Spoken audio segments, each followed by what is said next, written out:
Good afternoon, everybody. Welcome to our council meeting of Monday, the 20th of November, 2023. An audio recording of this meeting will be made for minute-taking purposes, and it will last the length of the open meeting.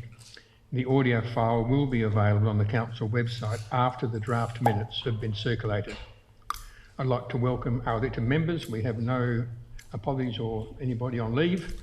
Also like to welcome our Chief Executive Officer, Nigel Morris, our General Manager of Community, Stacey Bettison, our General Manager Infrastructure, Andy Baker, our General Manager Corporate, Trish Kirkland, and some of our other staff who are here to support. I'd ask you all to please stand now while we acknowledge the traditional owners and the local government prayer. The Alexandrina Council and its communities acknowledge the Ngarrindjeri, the Paramount and the Gardner people as the traditional custodians of the lands and waters of our council district. Almighty God, we humbly beseech thee to grant thy blessing upon the works of this council. Guide us in our deliberations for the advancement and the true welfare of the people of this district. Thank you.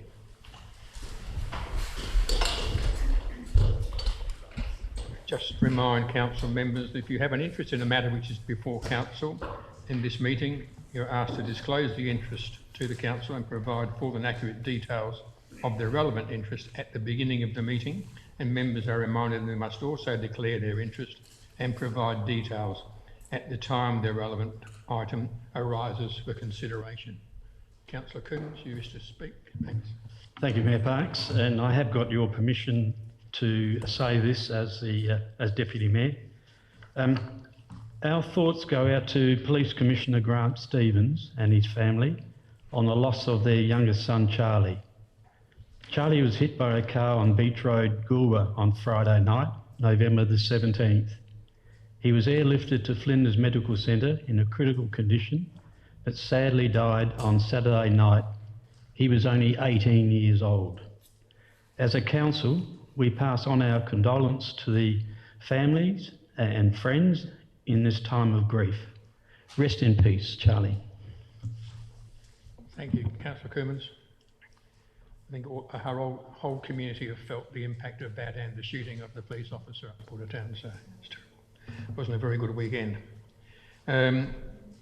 It's got confirmation of the minutes of our meeting held on the 16th of October 2023. There's a recommendation that be received as true and correct. Moved Councillor Mount. Seconder, Councillor Gardner. Any discussion relating to those minutes? If not, I'll put the recommendation. All those in favour?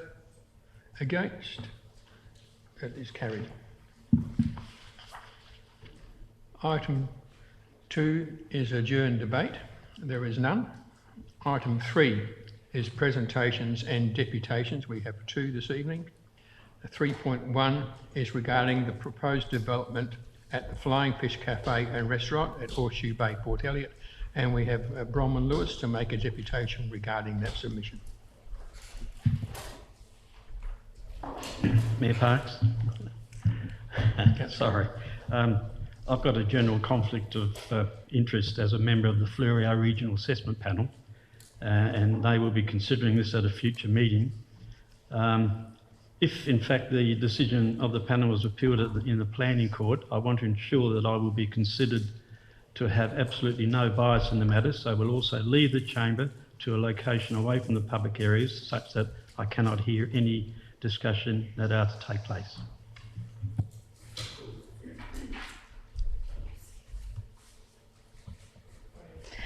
Thank you, Mayor Parkes. Thank you, CEO Nigel, for calling me and asking me if I would like to do this deputation.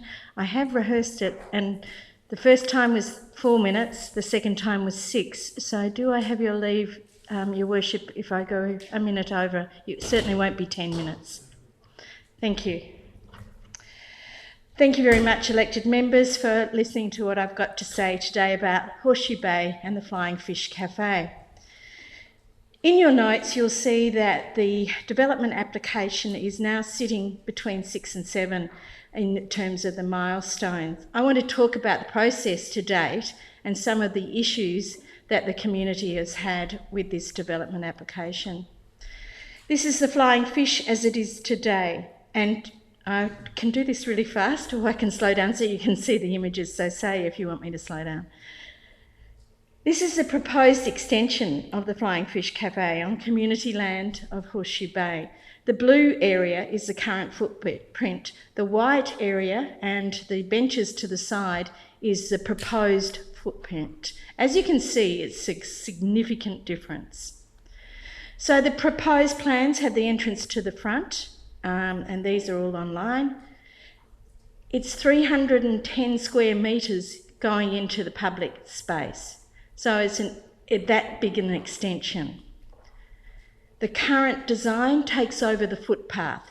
So the footpath that you would see normally here on Horseshoe Bay, the design goes all the way to the wall. So you wouldn't have that area where all our older people sit, most days of the week. It's taking away the newly paid for paths and playgrounds. So that's to the side of the building, those two photos, on two different occasions, one in October and one in November. This is a line of people showing how much more space will be taken up with the building. Just gives you an idea, because 310 metres doesn't sound like a lot until you actually see the size.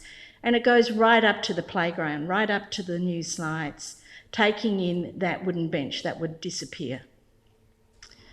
So this is a major development on public land. By any standards, it's a major development. And in my opinion, it should have been brought to the council as a risk prior to the lodgement of the development application.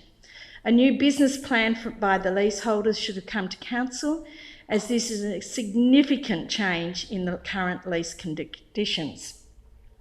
And when you look at Alexandrina lease and licence policy, you're responsible for the community land, the buildings, the foreshores and the public spaces. The lease can only be of existing facilities. The community must derive benefit from the use of the land and the buildings. It does not state that a business has priority over the community. This major variation is from the lease that was transferred when I was a councillor in July 21.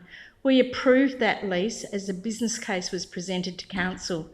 The then extension at the end of 2022 was going up to 2029, and in the fourth year there was a refurbishment mooted, but no extension. The business plan had a very healthy bottom line. So let's look at the current issues. These are the things I want you to consider. This proposal has no consideration of car parking. So based on the figures that they put in, we need to have an extra 56 extra car spaces. The current car space is 50 spaces. That's yesterday afternoon at 3 p.m. It was full. The waste collection in summer. This has been an ongoing issue for decades for Horseshoe Bay. And there's 24 hours worth of recycling by the Sea Scouts. There's 2 Sea Scouts that have raised $10,000 collecting over 100,000 items. But they can't be there every day, and their parents can't be taking them to the tip or the dump store every day. This is the toilets yesterday at 2:45 p.m. In January during Vac Swim, 1,000 people will use these facilities. So on the left, we have the one shower stall in the female toilets. We have in the centre the disabled toilet, and then we have what is left for the rest of the 998 people to use, because generally it's parents showering their kids, for those facilities. We are really limited in facilities, so what is a huge expansion going to do for this? And I've always gone down to the bottom line. The business case is just not there as far as I'm concerned. The proposal talks about 110 seats, and yet the image has 194. If you look at comparing that to something like the Star of Greece, it's a similar size, has different offerings, and in my opinion, the current size is not the issue for the leaseholders. Those photo is that empty restaurant in November. And that's yesterday at 2:45 2:42 p.m. As you can see, the seats are already on the tables. We were there and there were 4 tables taken up in the restaurant and they were packing up around us. And there's the park full and the Life Saving Club full. So I think these issues should have been discussed prior to the development application. I think we should have dealt with the basics, the management of waste, the parking and the toilets, long before it gets down to a developed application going to FRAP, which it's going to in the next month or so. So now to the proposed expansion. This is a question for all of you. Does Alexandrina Council need another function venue to manage? So from the development application, the leaseholders say that the increased capacity will now allow for weddings, large birthday parties and corporate style functions. This is a major variation of their original lease, so it should go back to the public for expressions of interest as a major change in use if council feels they need another venue. But I want you to think about a venue that is 100 metres away that council contributed significant funds to. Functions are a part of the Port Elliot Surf Life Saving Club revenue. So why do we need 2 function centres within 100 metres of each other? Remember our other function centres. The Goolwa Aquatic Centre was empty for years. Is it still empty? I don't know. The surf clubs, Goolwa Surf Club has had real trouble getting anyone to run their function area. Likewise, Clayton, they're on to their 4th lease in 5 years. It's hard for these places to make significant revenue. Yes, everything's busy in summer, but it's not busy all year round. And then you have to look at the commercial venues in Port Elliot. We've got Salt and we've got Waverley Estate, both corporate function venues in Port Elliot. Neither are packed to the seams. So a good competitor analysis needs to be included in the business plan. And if the business fails and is non-viable, what then? The building returns to council. You can't reverse the build once it's happened. Council is stuck with an asset that it can't rent out and it's not viable. There really needs to be a strong business case to increase the size. Finally, I want to look at other council adopted and draft plans. The coastal adaptation study done by council, it specifically addresses the suggested relocation of the cafe, but notes that this is not mandatory as the lease expires in 2022. Well, that's expired now. And the draft master plan has specifically excluded Horseshoe Bay. Therefore, the master plan of 2002 remains the overriding governing plan. The trees affected by this plan. We have a New Zealand Christmas bush that is 50 years old. It's a hard tree to replace and it's down the front and it would go straight away. We also have a Norfolk Island pine with a cutout supposedly keeping it safe.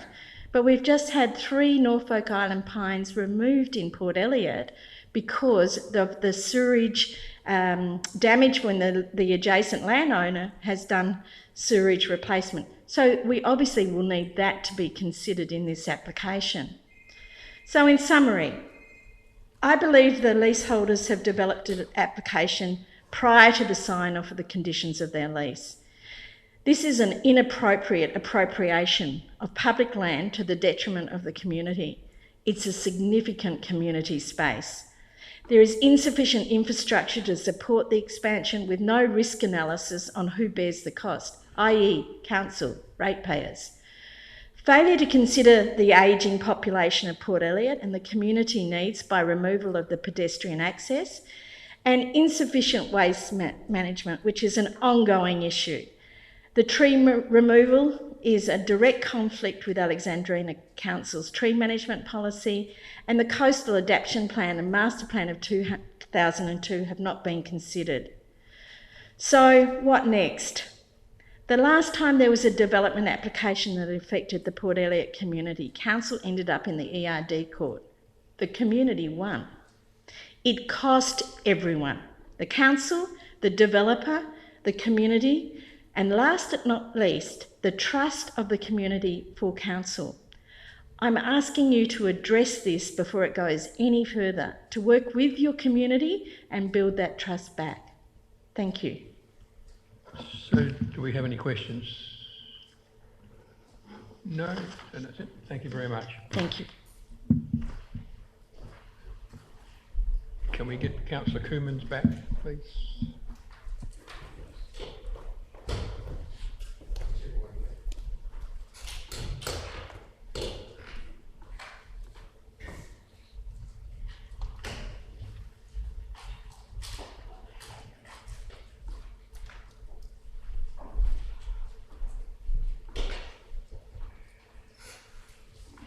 So, item 3.2 is an objection against the revocation of community land relating to lot 87, number 1, Stirling Court, Strathalbyn.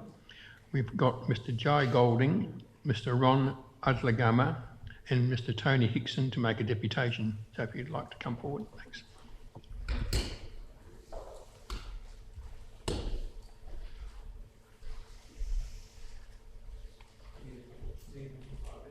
Yes, I think we will. Thank you very much. You're happy to give them a bit more time? That's okay.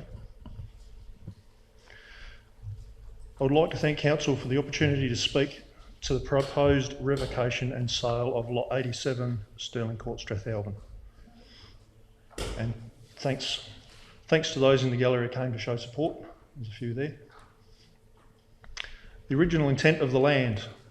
Burnside Park was originally subdivided into 5-acre blocks in the late 1970s.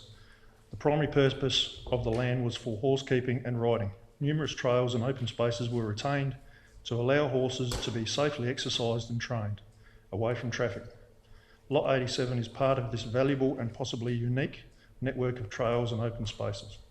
This varied riding environment is particularly valued by inexperienced riders and those training young horses. Sections of Burnside Creek Reserve offer flat land suitable for general schooling and trail riding, but Lot 87 contributes the only unfenced, open and hilly section to the overall asset. The use of the land at Lot 87. The council proposal on page 7 states that the land is almost completely unused. We dispute this. All Burnside Park's trails and open spaces are well used and are definitely not surplus. Lot 87 is regularly used by local horse riders, walkers, runners and dog owners. It's not only locals that use the park. Cars are often seen parked on the edge of Stirling Court so that people can access the area. Horse riders float their horses from far afield to enjoy the varied and safe riding environment. Burnside Park is a known safe riding area throughout the wider horse community, and it is not unusual to see half a dozen horse floats parked along Myers Road to use the whole area of Burnside Park. Among them are the Adelaide Hills Trail Riders Club, Strath Adult Riders Group, just to name a couple. The scattered gums and open areas on the hillside form part of a linear park. Kangaroos are regular residents of the park and can often be seen hopping down the hill or relaxing on the northwest facing slope in the afternoon. The kangaroos and koalas also use the park to maintain access to grasses and trees along the length of the linear park and nearby properties. A gift of land. We understand that this land was gifted to the community for their use as an open equestrian park, with the open areas consisting of trails and walkways linked with each other, and the train line for safe places to exercise horses and for the general use of the residents. Developments now require open spaces for community use. Generally, once left, they are furnished with play or exercise stations or skate parks. Not in this case, not even an occasional picnic table, just a yearly run over with a slasher. We have asked for, and to date Council has been unable to provide, the original documents to show if there was a caveat or other conditions involving this land. If this sale is in breach of any of the caveats, it may be unlawful and should not proceed without full and correct information. The precedent.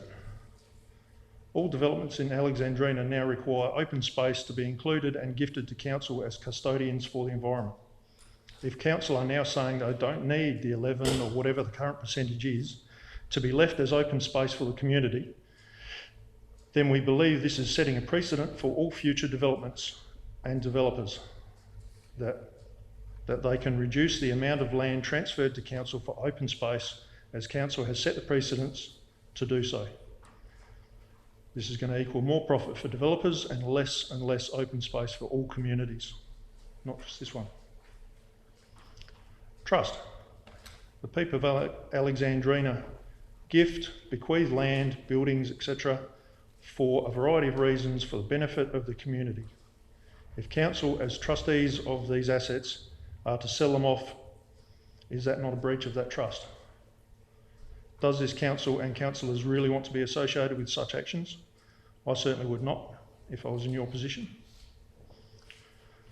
The Village Conversations 2021, in the info pack about this revocation, these are points made in there. People love the calm and green village communities and the rural and natural landscape surrounding them. Point 2, Strathalbyn is unique and beautiful with a village feel connected to nature, gardens and river. The beautiful and picturesque landscapes and nature are highly valued. People love the parks, reserves and river. The community sought clear communication on what housing growth looks like, aiming for transparency and inviting feedback. That was directly in the data. At the recent Village Conversations, there was a table highlighting the open spaces and espousing what great work the council is doing providing this open space. Why undo the good work with this precedent? Once it's gone, it's gone. And this piece of land was highlighted clearly on those plans. With this in mind, we don't see how this sale should, or indeed if it even can legally go ahead. Thank you for your time and attention. Thanks, Tony. Any questions from anybody? Not from the gallery. We don't take questions from the gallery. Sorry. No? So thanks, Tony. Thanks very much for your presentation. Thank you.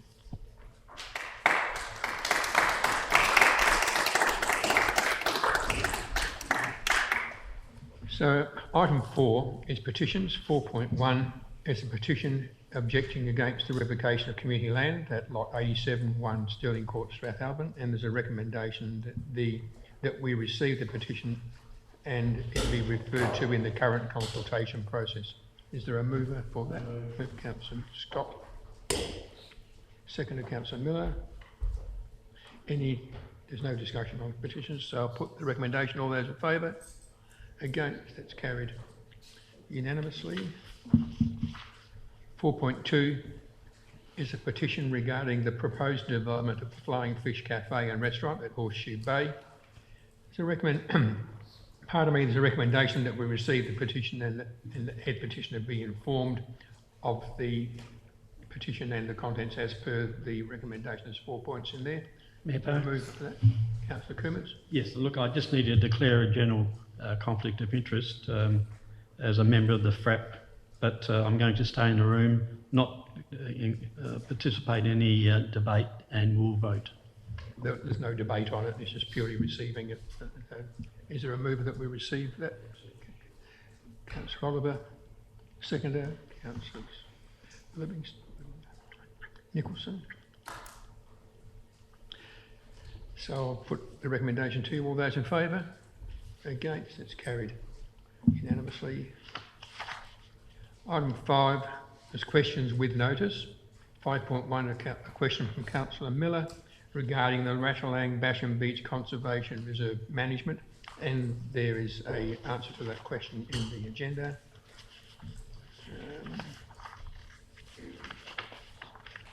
5.2 is a question from Councillor Miller regarding the Memorandum of Understanding with the Friends of the PS Oscar W Incorporated. The answer to that is in the agenda. 5.3 is a question from Councillor Miller regarding the Strathalbyn swimming pool, the minimum opening temperature, and the answer to that is in your agenda. And that is it with questions with notice. Item 6 is questions without notice. Are there any questions without notice? Councillor Nicholson. Thank you, Mayor. I had a question just regarding the trees in Port Elliot. Following removal of 3 significant Norfolk Island pines on the Port Elliot foreshore commencing on the 8th of November, can administration confirm that a minimum of 2 trees will be planted for each tree removed as per Alexandrina's tree management policy? What trees will be planted where and when, please? Through the Chair, I can confirm that we'll be planting a minimum of 2 trees for the 3 that were removed. We haven't actually decided exactly what will be planted where and when, but we're happy to work with the community on that one, including the Port Elliot Town and Foreshore Improvement Association, and maybe go for a walk and work out what type of plants they want and whereabouts they want to be planted and get it right with the community. So we'll do that shortly. Any further questions? Councillor Scott. Yes, just touching back to Councillor Cooman's comments earlier, is it possible for us to send a letter of condolence to the family, the Stevens family, from Council on behalf of the community? I've had a number of comments about what can be done, and I thought that might be a way of very simply and succinctly doing it. Through the Chair, very happy to do that. That's something that the Mayor and I were talking earlier today that should be done, and it will be done. Thank you. On behalf of the community. Thank you. Any further questions? Councillor Gardner. Thank you, Your Worship. Is Council staff aware that the golf club, South Lakes Golf Club, is intending to build houses along Billabong and Jumbuck Road on the golf course?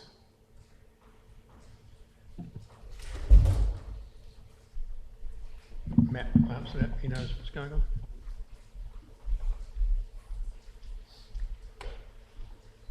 Thanks. Through the Chair. Yes, Council, the Fleurieu Regional Assessment Panel has received an application for a land division for, I think it's about 7 allotments, just adjacent to Billabong Road that is within the golf course land. And Jumbuck? The allotments are adjacent Billabong Road but stretch along Jumbuck, so it would require the shortening of one of the golf holes in that location. Any further questions? Councillor Miller. Thank you, Your Worship. I just have a question about the Ratalang Basham Beach minutes of the August 2023. In there, the Chair is quoted as saying that there would be short-term grazing required on the 7.5 hectares prior to it being planted out to native seeds. And I just wondered how that would be procured if that were the case.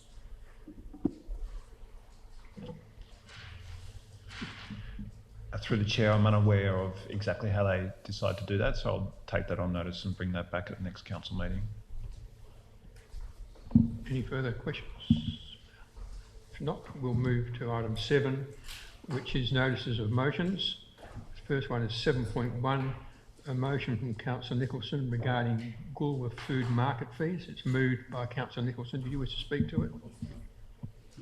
Thank you, Your Worship. Firstly, I would like to, well, if I may, declare a perceived conflict of interest before I move it.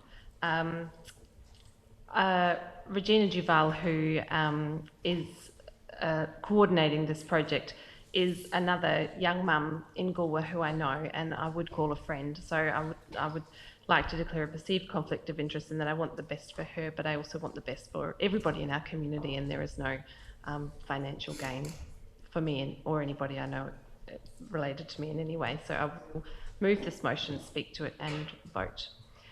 So I would like to move this motion. At the August Council meeting, it was resolved to support the request for use of the lawn next to Bombora's to hold a brand new Goolwa food market. A $30 fee per stall was supported. Regina Duval is experienced in running markets, as was provided in the background info to the August motion. She had determined that $45 per stall for stall holders was the best price point, as the market started from the ground up. Keeping in mind it is just a half-day market and brand new stall holders are taking a risk, investing their time and resources to be a part of it. With the goal of securing 10 to 20 stall holders, a $45 fee per stall would provide $450 to $900 per fortnight for Regina's time, effort and resources to establish and run the market, including advertising. With the additional application of a $30 fee per stall for council, Regina has not been able to proceed with the market. At $75 per stall, she's not able to secure the stall holders that she needs to start up. With a young family to support, Regina cannot risk her own income and has had to continue in other part-time work instead of launch the market. This means that our community, growers, producers miss out on this opportunity and council loses the opportunity for market revenue, long-term market revenue. I believe this market would truly be an asset to our community, our local growers, producers and to council. Regina has exceptional skills in this space and she's doing all of the groundwork and coordinating. She already runs the artisan market in Victor Harbour.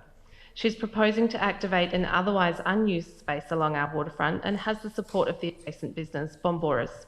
If given a 12-month opportunity to establish the market, Regina would then have the foundation to charge stall holders full price and commence paying the $30 per stall to council for the long term. At 10 to 20 stalls per fortnight, this would be an ongoing revenue of $7,200 to $14,000 plus per year for council. I really believe in the benefits to the community, our region and council of a successfully established long-term food market in this space. I've also recently become personal for I've declared that. So I ask that you support a 12-month fee-free time for Regina to establish this market so that we can get it up and running and have a long-term asset for our community. Thank you. Do we have a seconder for that? Councillor Scott?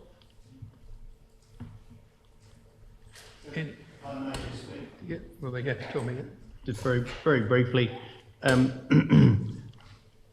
I think we've got to listen to what Councillor Nicholson has said, and I think it's not unreasonable that we provide some assistance to get this thing going. It's hard, times are difficult, and it's hard to, and can be risky for a person to take it on their own to start something like this, and I don't think there'd be any problem or it wouldn't be detrimental to council if we were to give a holiday, whether it's the full 12 months. It's up for, I suppose, for consideration, but certainly to give her a chance to get started, so I'd support it. Any further discussion? Councillor Maidment? Yes, I've listened to what Councillor Nicholson and Councillor Scott have said. Surely a moratorium on a few months, 3 months perhaps, 12 months. I find it hard to reconcile that with the fact that you've got bricks and mortar businesses that actually pay rates. This particular market won't be doing that, and they will be in direct competition with those bricks and mortar businesses. So while I think that we could offer a shorter period, but I won't be voting for a 12-month free waiver. Councillor Coonan, did you? Yeah, I did have my hand up. Thank you. Look, in principle, I don't have a real issue with this, but I can recall at the August meeting when the organiser did a presentation and we supported her, she was over the moon. And you know, at $30 a stall, bearing in mind that the commercial rate, at my understanding, is a commercial rate is $60 per 5 square metres for something like this, according to our policies. So if you worked it out, $30 per stall, a stall is normally 3 by 3 plus some movement around it. So a stall is about $120 per stall. We're giving that for $30 for half a day. And then after August, suddenly there's going to have to be a gigantic increase in the fees for all the stall holders.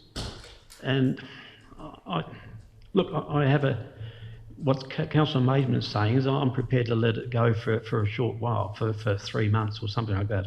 I'd support that, but for 12 months, I think I'd just have a bit of difficulty supporting for 12 months. Yeah, thank you.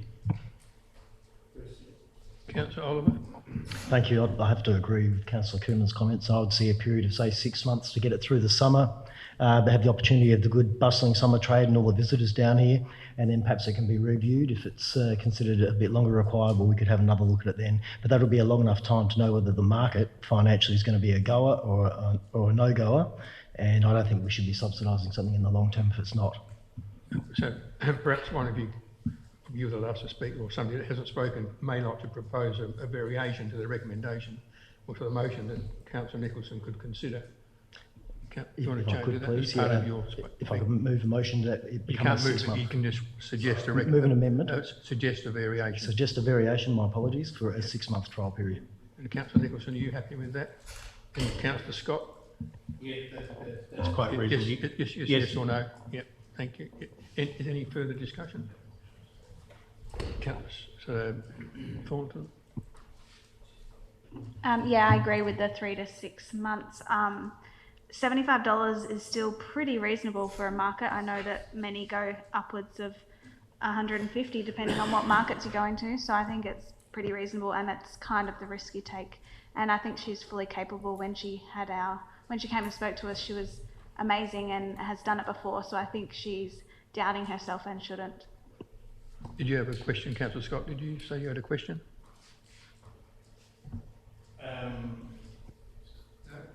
That's all right, thank you. Any further discussion? If not, Councillor Miller.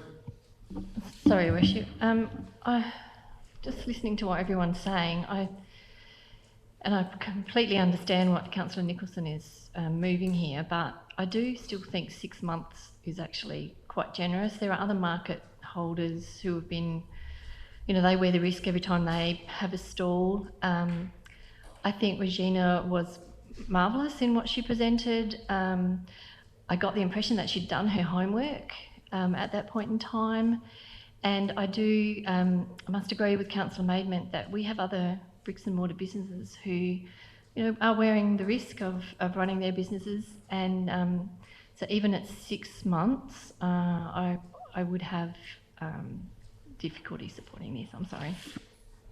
Any further discussion? Councillor Livingston. Question. Is it possible to have a 3-month trial period and a review for us to consider and for a further 3 months waiver? Noting what the Chamber is saying, I do agree 3 months puts us over a busy summer period, which is a fair and reasonable period of time to know what revenue Regina will be able to produce from the market without causing angst to the bricks and mortar members of our community. People we changed it once. I just think, the closest commercial enterprise is Bombora, and they're quite happy with it. And these markets bring people to the town. Then they go elsewhere. They don't just come to the market. They come from all over. And I think 6 months. We've had leases, substantial leases. We've given them 3 years, rent-free or more. I don't think it's unreasonable to give somebody a go. But I'm not voting on it. But Councillor Gardner, do you wish to speak? Yes. Could you just remind me how often this market is going to be? Is it once a month? So even if we give them 6 months, it's only 6 times. It's not as if it's going to be every week. So to be honest, I think 6 months is fair and reasonable. I'd be very happy to. Is there any further discussion? Do you wish to write a reply? Thank you. I'd like to thank everybody for really considering this. I am happy with to go down to 6 months, and I understand the reasons why. This is a market that is new. It's a new space. It will take time to establish for people to remember that it's on, to have the opportunity to go down and check it out. That might take, the first couple before people go, that first time, let alone repeat visits.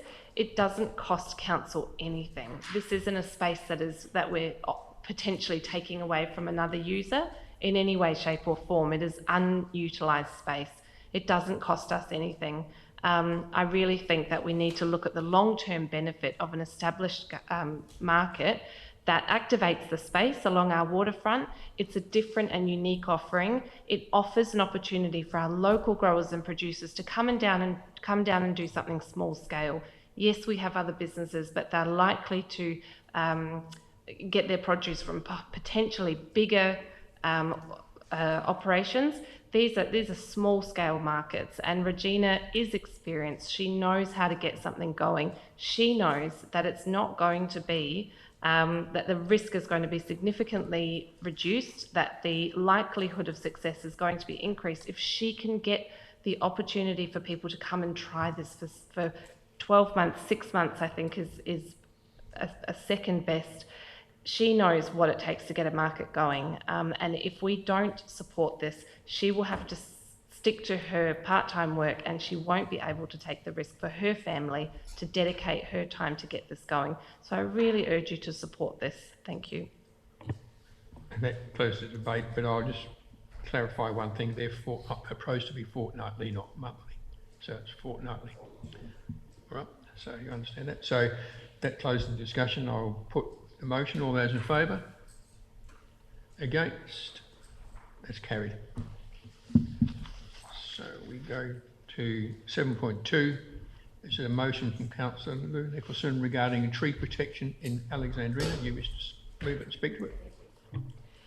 Thank you. I'd like to move this motion. What I'm asking for is a report to come back to this chamber with options for potential avenues to protect trees within our region, options to consider what type of trees we could protect, how we could protect them. Is that something that our communities want?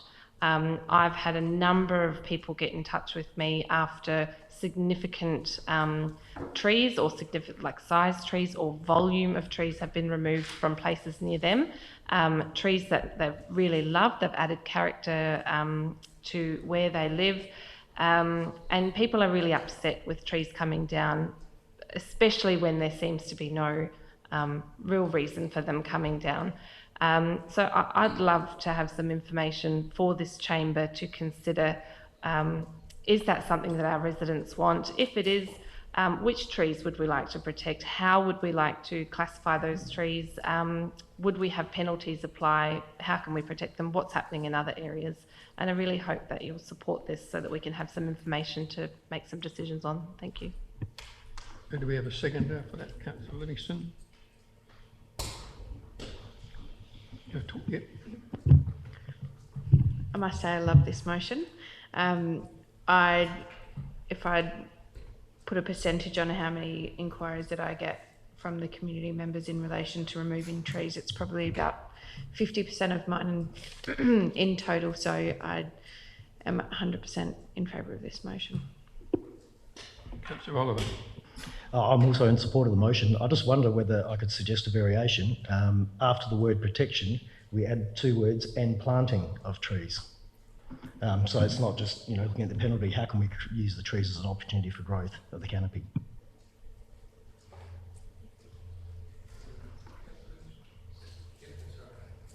Any further discussion?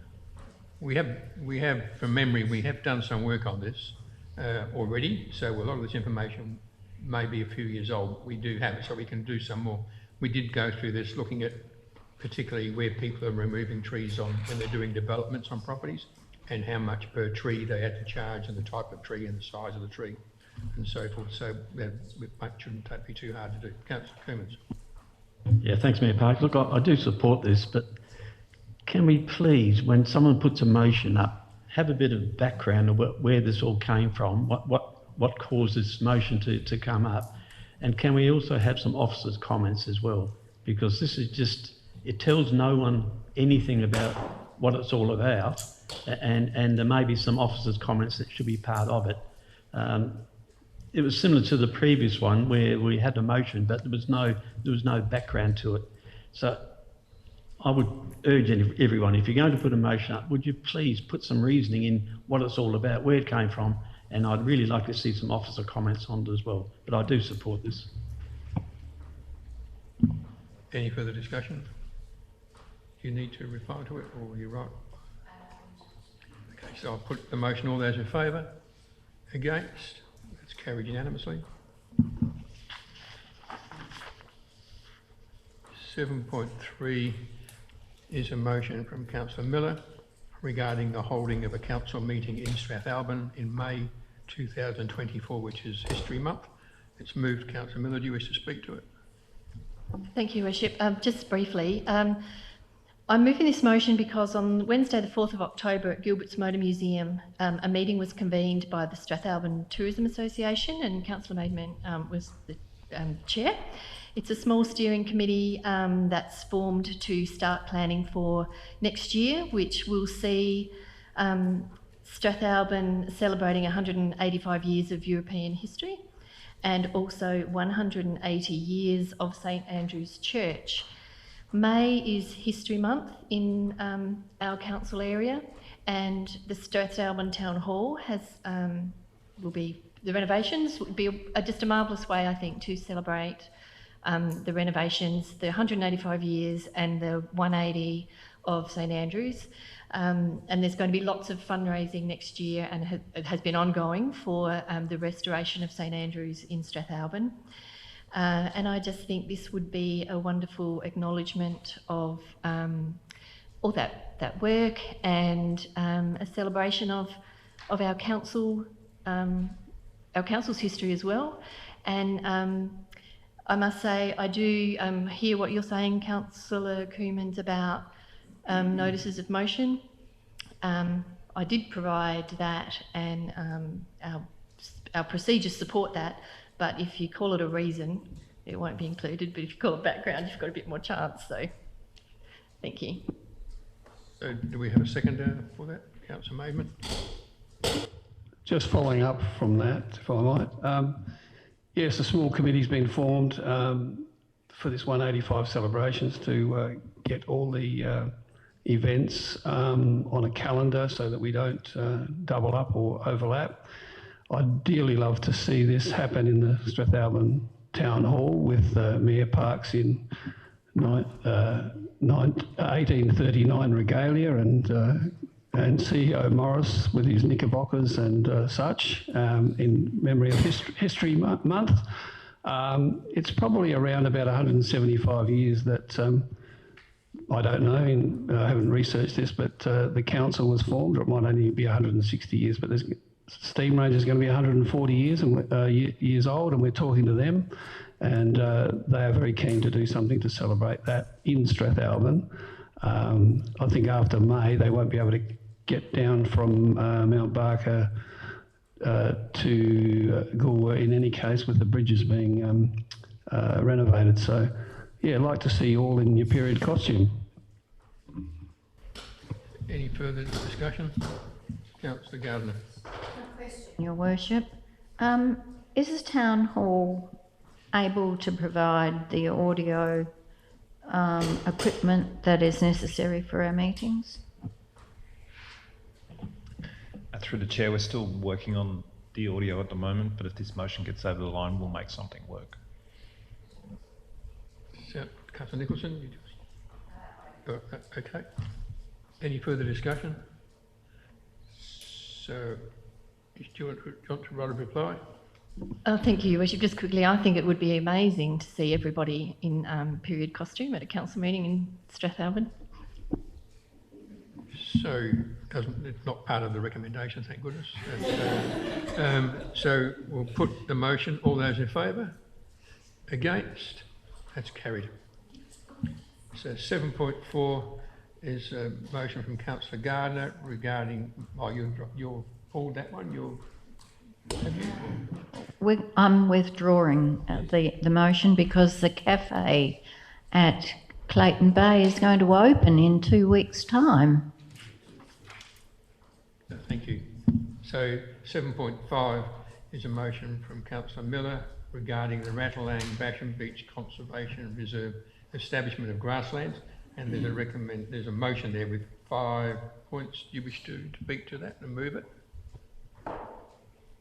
I wish to, as I've indicated in the agenda, move these separately, Your Worship, only because I may not move the rest of them subject to how...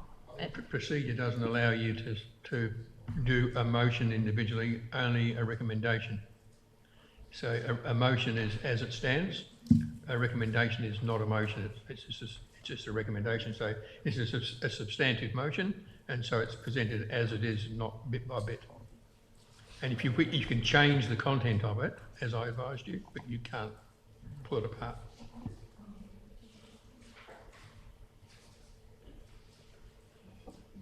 So I apologise, Your Worship, I haven't had that advice. I haven't seen... I did send it to you today when you asked me about it. I haven't looked at my emails, okay.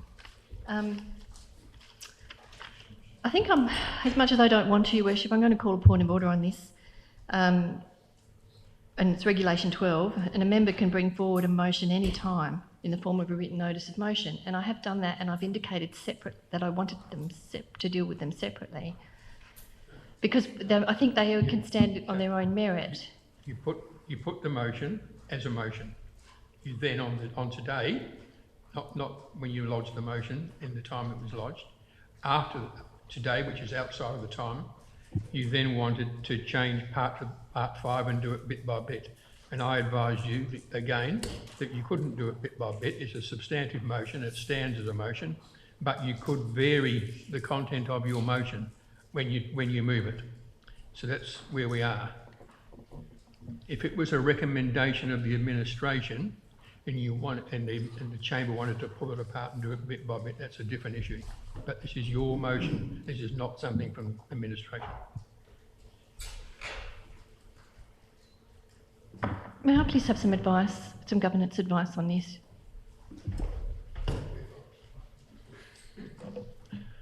Through the chair, what the mayor is saying is you're moving one motion. So when you put a motion on notice, you put one motion on notice. So he's asking that you move your motion as presented. He is allowing you to vary it. You've indicated that you would like to vary option number 5. And what he's saying with that one is you're not significantly varying it, so you are still moving the one motion. Should if you wanted to move them separately, then you should have done 5 motions on notice, is what the mayor's ruling on this one is.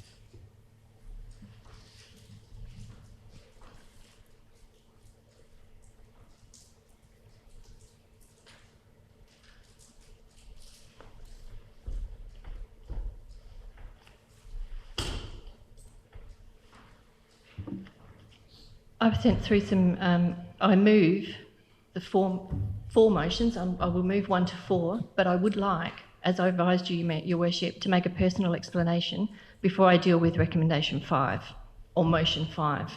Will you please? You can make your recommendation on the lot and make your explanation on the lot, certainly. Yeah, but we said that was no problem. That's part of your speaking to the motion, and you are able to change parts of the motion. It's not a substantive change, it's just some alterations. That was quite okay. Then I will speak to all 5 of my motions, Your Worship, and I will wish to change what I had. I find this quite troubling because what if one part was, and I accept that,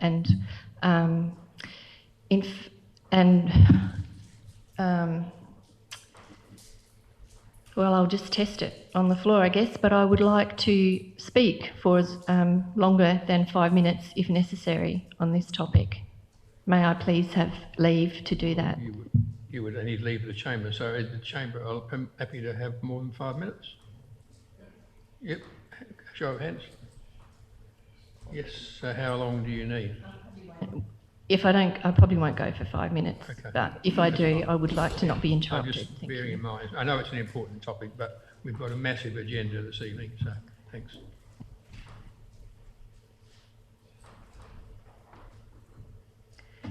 This is currently not seeking to revoke Council's decision of the 16th of September. It is seeking to test and validate the status of the master plan recommendations, and whilst that occurs, to extend the cropping licence for 1 year. I'm not asking to renew it, I'm asking for it to be extended, and I do want to change the wording of that part of it as well.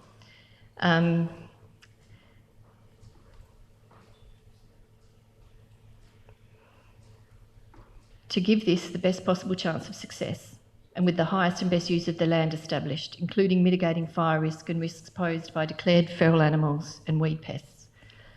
As advised in Agenda Item 8.3, Ratalang Basham Beach Master Plan Review at the committee meeting on the 2nd of November, following the recent proposal in support of Council to establish native grasslands in areas of the Ratalang Basham Beach Conservation Reserve, Council members have since raised queries via the Office of the CEO requesting to know the status of the recommendations contained in the Ratalang Basham Beach Master Plan. This motion formalises my queries, as do my questions at item 5. Since we made this decision, we have had quite a significant response from the community. We've had a deputation, we've had emails, we've had correspondence, as I understand it, to Council. There was additional information provided in the deputation to Council on 18th of October.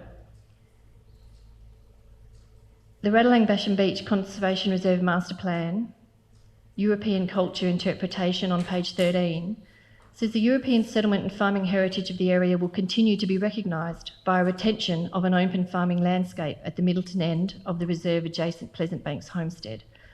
The story of Pleasant Banks from 1856 to 1976 and from 1976 onwards is an important part of our local landscape history. The Ratalang Basham Beach Master Plan recommends exploring the establishment of native grasslands, and it has it as a low priority. Page 26 of the Master Plan advises that a low priority has a time frame of 10 to 20 years.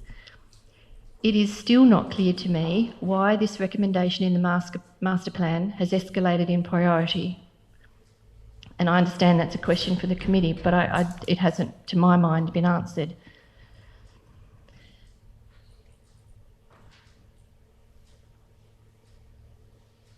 Sorry, I had my debate mapped out as dealing with these separately, so I just need a moment, thank you.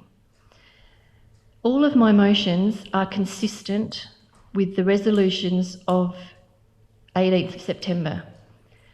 They are reaffirming that the native grassland seeding won't happen until because it's subject to further information being provided on the proposal. There is, I have been advised, a significant problem with vermin, rabbits and foxes in the existing areas of Ratalang. There's also a big weed issue. And it's not clear to me that how that will be managed. We are not managing it now, yet we are going to propose to extend by 7.5 hectares native grasslands. I think we need to consult with the community about this. It is a significant piece of land between Middleton and Port Elliot. So I did ask for changes to my motion, and at this point, well actually after I've finished moving, I'm not sure where to do this now, I'm just asking for us to take a breath and test the merits of this decision. We are spending $30,000 to reseed this piece of land that costs council nothing at the moment, as I understand it, because all the costs are covered by the trust monies. We could potentially, if we put this out to tender to lease the land to someone to crop it or graze it, because it will need to be, and the chair of the committee himself is quoted in minutes as saying, even with this seeding proposal, there will need to be a short-term grazing of this property to maintain it. The weeds have been kept under control on it. So I think if we're going to do that, why don't we put out to tender to graze and crop this? It's not about the Basham family and their access to the land. It's about proper process. And if we're going to graze it without the current leaseholder, then we should open it up to the community. And we had advice that that was the way to go in the event that council didn't support the native seeding. But we only received that advice after we'd made the decision in September. I am quite uncomfortable with the process that we've followed here. I'm not questioning the work of the committee or the qualifications of those on the committee. This is a governance question for me. I feel if I'd had more information at the September council meeting, my vote may have gone a different way, and all that information could have been provided to us, but it wasn't. So this is absolutely not about the committee and their qualifications and their experience. It's about how we arrived at the decision that we're at. And it's not going to happen very quickly. We need a maintenance bushfire plan, as I understand it. It's consistent with the resolution that we made in September. It's just asking for a pause, take a breath, get an assessment or an audit done of the master plan actions and how they the priority of them came to be adjusted. It's such a beautiful part of our district. The visual amenity is beautiful. I don't see why we can't just pause and the part of the grazing licence one, which was number 5, if I may just go down to that. My next one, so that one's okay, but the next one underneath was that the grazing and cropping licence date be extended to 31st of December 2004. And I would like to add these words. And council undertake a tender process for use of this 7.5 hectare parcel that is consistent with the master plan under a licence, lease or permit arrangement under similar arrangements to the other 3 parcels of land council has in its care and control that are cropped or grazed. And I can email those to you. So I'm not seeking to change the resolution, revoke it or rescind it. I'm asking for a pause and I'm asking for our community to be consulted. If all of this is such a good idea, we should not fear what the community brings back to us. So I implore you, please, to, at the very least, support asking our community on this.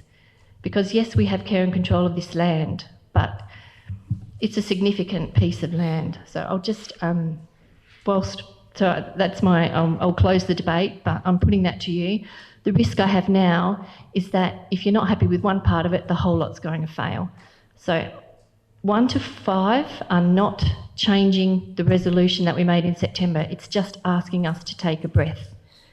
And part 6 is if we're taking a breath, and as the chair of the committee said, it's going to have to be grazed in the short term anyway, let's put it out to tender and do it properly and generate some revenue for council. Thank you. So do we have a seconder? Councillor Thornton. Any discussion? Councillor Scott, we keep it. Your Worship and Councillors, we have an established Section 41 committee to manage and look after the park, and they've been doing it for many, many years.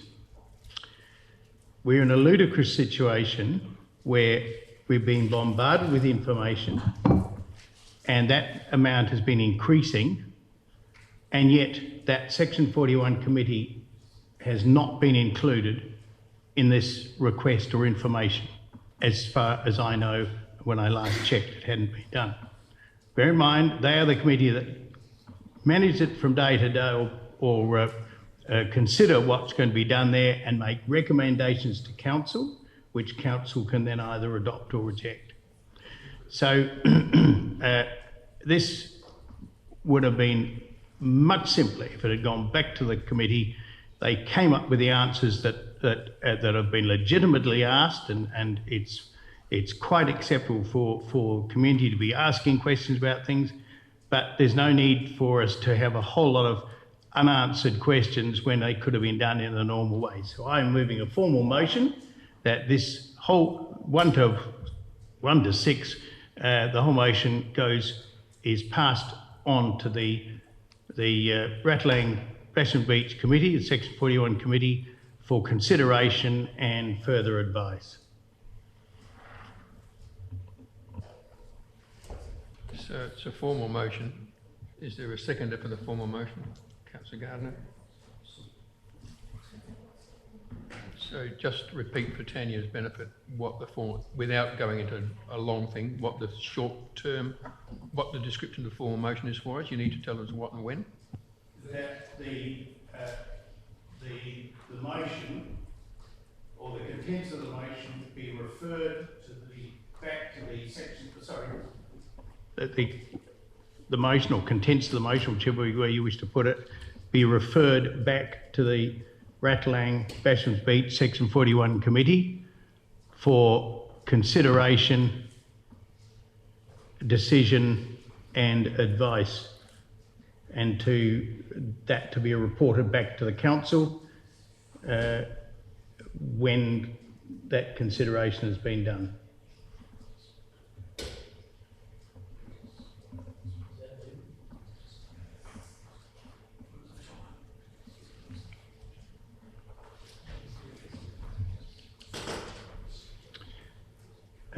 Actually, I think probably at the next available council meeting would be better than when it's been done at the next available council meeting.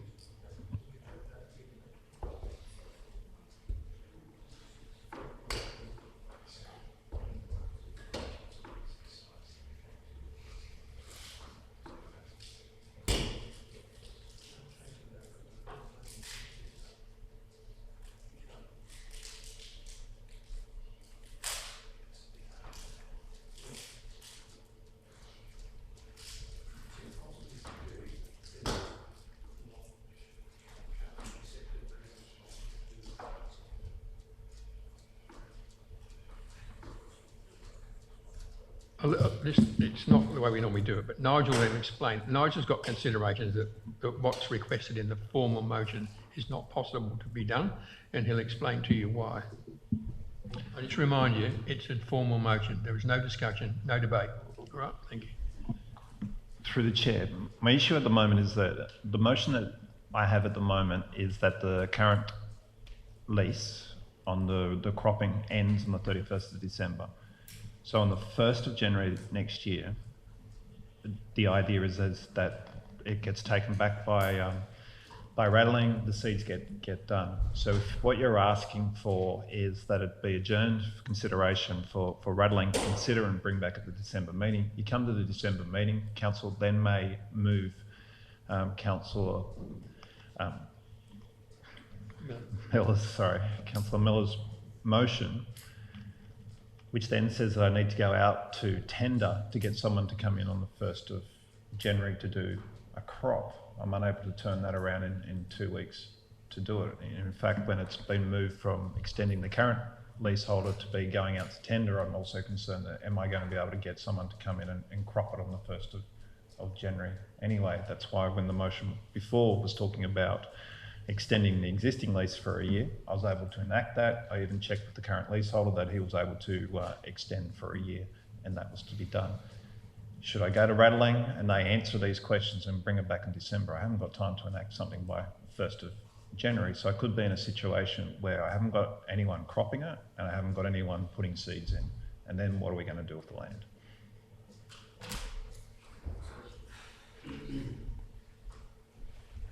So, I don't like doing formal motions this way. What were you going to say? Well, to be absolutely correct, you said there's no discussion, no debate, so I'm cautious about what I do say. That's exactly right. But I'm trying to get a solution here. The committee that comes up with all the management of that thing is being left out. The only thing I can do in this situation is get a seconder, which I've got, Councillor Gardner. We'll put the formal motion. Knowing the consequences of the motion, it's up to the chamber to vote on it. Simple as that. Yeah. That's it. Sorry, it's a formal motion. The regulations are very, very clear. I'm not going into a discussion. I'm going to put the formal motion. Yeah, point of order though. The word December has got into the motion. I didn't say anything about December because it cannot be done by December, the December meeting, because the Ratalang meeting will not come before the December meeting. Well, they may have to call a special meeting to get back to us for that meeting, if that's the requirement. That's up to them. We'll have to advise them. I'm not going to debate it any further. You wanted it to come back to the December council meeting. I didn't say that, no. I did not mention December at all. I said that the next available meeting after it's been the next considered. available meeting. So you are really starting to get frustrating because we're just debating something that we shouldn't discuss. All we can do is adjourn it to the next available meeting, and that's it. Now, if that's not till March next year, so be it. Yeah. I can't do anything about it. So I'll put the formal motion. All those in favour? Against? That is carried. So we'll... May I make my personal explanation, Your Worship? Sorry? I haven't made my personal explanation. Well, there's no need to. The matter...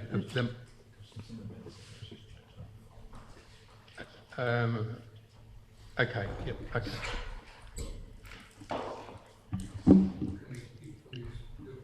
I wish to apologise to those I did not check with first before naming in my motion regarding consultation on the decision to establish native grasslands and areas of Ratalang Basham Beach Conservation Reserve. I thank the CEO for on Friday afternoon drawing this oversight to my attention. I apologise also to my colleagues, Council Administration and community for this oversight. I ask that my personal explanation of apology be recorded in its entirety in the minutes of this meeting. Thank you. Thank you. That's noted. So 7.6 is Councillor Scott, a motion regarding First Australian Grand Prix track. Do you wish to speak to that and move it? Yes, move it and speak if I may. It's long been talked about in the district by people that certainly that remember it happening, and most of them now have gone sadly, that the first Australian Grand Prix was in the Port Ed Haber area. And I'm not sure why, but nothing much has been done about raising the profile of that,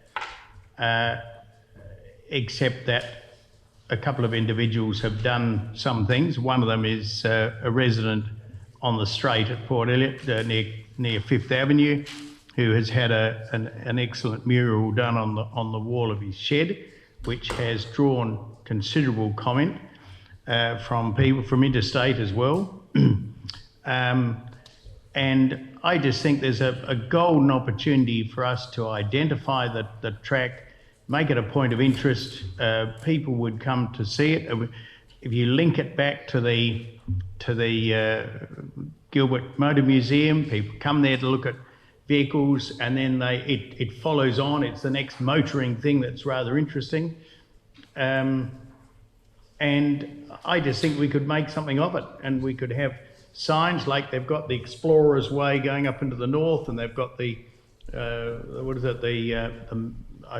Coastal Way or whatever, and have our own signs distinctly made, perhaps with a bit of a checkered flag across the corner or something. This is part of you are now driving on the track of the first Australian Grand Prix. And there's some families have memorabilia from that, I believe, still, from that race meeting. We could name the corners, because the corners, I think, had names, as I understand it. And just make something of it. It's something we've got here. It's not going to cost us much to do it, and it's something rather unique. And I just think it'd be a good thing to do. And I've been asked by 2 or 3 people to do something about it over a period of time, and it's taken a while, but I'm now doing it. So I just think it'd be a great talking point, for a point of interest for the South Coast area and for West Ward in particular. Do we have a seconder? Councillor Coomans? Yes, thank you, Mayor Parks. I reckon this is a brilliant idea. There is a missing component though, from the Elliot to Victor, between there and the big roundabout is actually in Victor Harbour. So I really would like to see them as part of this, according to the track that I've got, the track information I've got. But when you look at the sort of part of the 1936, it was Boxing Day, I think, 26 or something of December, when this happened, back in 36. There were cars like MGs and Rileys and Fords, Bugattis were in it. There was something like 30 cars, 13 kilometres and 32 laps, and the MGs came first and second. I think something like this is something that we really should entertain and do something about, and to have a working party. I would suggest that we should ask Victor Harbour to be part of it as well, and that we make something of this for the future. Thank you. Any further discussion? Councillor Gardner. Your Worship, I have to declare that cars are only for driving in to get to A to B as far as I'm concerned. So I want to preface that. If Councillor Scott wants me to vote for his motion, I would like to see council staff be taken out. I think if the community wants this, then they need to do it on their own. We do not need to get our staff involved, certainly at this point in time. They've got enough to do without worrying about cars. I simply won't be voting for it if that's left in. So, Councillor Scott, as the mover, are you happy to remove the requirement for council staff? Just yes or no? No. Stays as it is. Councillor Maidman. I'm on the same page as Councillor Gardner here. If the community want it, they will form a committee and they will get it up and running. There's a couple of avenues you can that the council staff could help. This could go through the Heritage Advisory Committee and for research purposes, and we could direct that committee in certain areas. And I think it's a good idea. We could roll out the old cars from the Gilbert Motor Museum. You could have a major event down here, similar to what the Adelaide Rally just did for Strathalbyn over the weekend, yesterday. It could be something that you could decorate your town, which they will be doing for the Tour Down Under. I'm sure that committee might want to take this on board. So I won't be voting for council staff to be involved in this. I think it's got to come from the grassroots and build and get some buy-in from the community and the various groups around. That rally yesterday, we had football club, Scouts, St John Lodge, we had SES, Rotary, of course, that were running it, and the whole town had the buy-in. If you went to Strath yesterday, you would have seen bunting all around the shop fronts, thousands of people in the park, and that's what I think should happen here.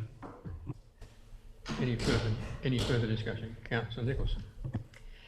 Thank you, Your Worship. I support this motion. I think it's a fabulous idea, and I too have heard numerous times from numerous residents about this event. It was a significant event. We get a number of car clubs and motor enthusiasts down to our region. I do believe that this is worthwhile of a council staff member, some of their resources going towards this. An important part of our communities is connection, and I think if this council can dedicate some resources to helping connect residents who share a passion, get something together, I think that's really worthwhile, and we have to be sensitive to the different needs of different communities in our region. Absolutely, grassroots initiative would be ideal, but where we've got a number of residents who are all very passionate, but they need support from this council to get something going that is really worthwhile, I think we should be supporting that. Thank you. Councillor Miller. Thank you, Worship. I can't really, my notes say what Councillor Gardner said and also what Councillor Maidman said. The issue I have with council staff being involved is there's nothing here indicating the extent of council staff involvement. If council staff are expected to lead this, or there's 2 staff, 3 staff, 5 staff, that's not clear to me. These sorts of initiatives, I think, are best driven by the community and interested groups, and then come to council either with something. I don't quite know what the impact of this is or what it means. I've never heard of the first Australian Grand Prix track. So I think there's merit in it if the community drives it, but I can't support it while council staff are involved at such an early stage. Thank you. Any further discussion? So Scott, you wish to use your right of reply. Thank you. I think it's unfortunate that some of my colleagues are getting hung up over the amount of staff involvement. It's a tourism thing. We've got staff involved in the tour down under in a big way. Do we want to take them out? I would suggest not. It is just a matter of giving some support and some structure to getting this thing going, because it has tourism potential. So let's not get too bogged down with the staff involvement. That can come and go, but that was the idea, to give it, to get the tourism side of it involved and get some advice like that. But I certainly commend. I think it'd be great, and the more, you know, as Councillor Maidment said about the cars coming out of the museum, people with the old cars from that era, and the car clubs, we could do something, make it really quite special. The imagination hasn't really clicked into gear yet, but I just would urge you to overlook the staffing issue and vote for it. Thank you. Close the debate. I'll put the motion to you. All those in favour? Against? That's carried. We go to 7.7, which is from Councillor Scott regarding roadside tree removal. It's moved by you. Do you wish to speak to it? Yes, thank you. Now, this has been going on for quite a while. Gradually, we find trees dying along the side of the road, and they are being sprayed, or in the case near me, ring-barked, mysteriously. No one seems to know who's doing it. But it's now getting into, and I cite the Basham's Beach Road. There's a whole string of olive trees that have been poisoned. Now, I'm quite aware that olives will spread, and that's not my concern. My concern is that they're being sprayed and just left, and there seems to be no arrangement or plan for their removal. And we talk about bushfire hazard. Those and many others. We've got hawthorns up Flagstaff Hill Road that will fall over fences. No one seems to be able to work out whose responsibility that will be when that happens. And I think we need to have the thing better managed. And perhaps I would like to see if they're going to earmark removing some trees.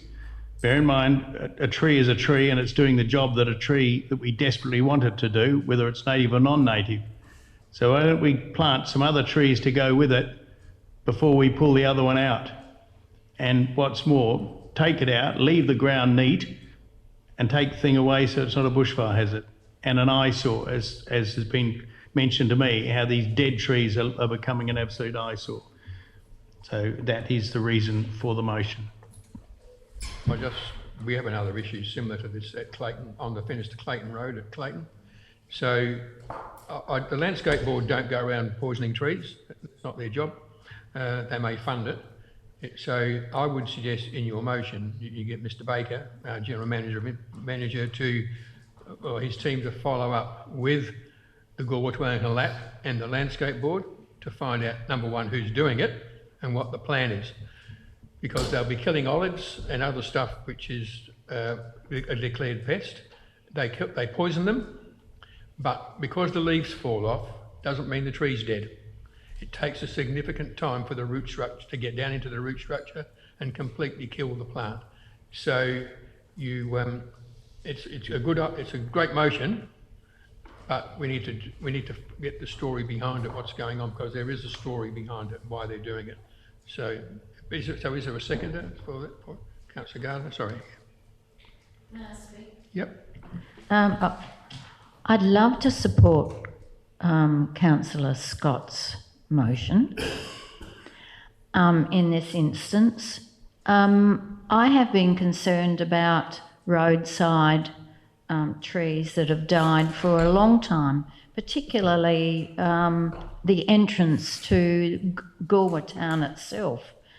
It just looks really uncared for, and I just think it's a great shame to have a beautiful town, whatever the town is, with dead trees and untidy verges. Councillor Oliver.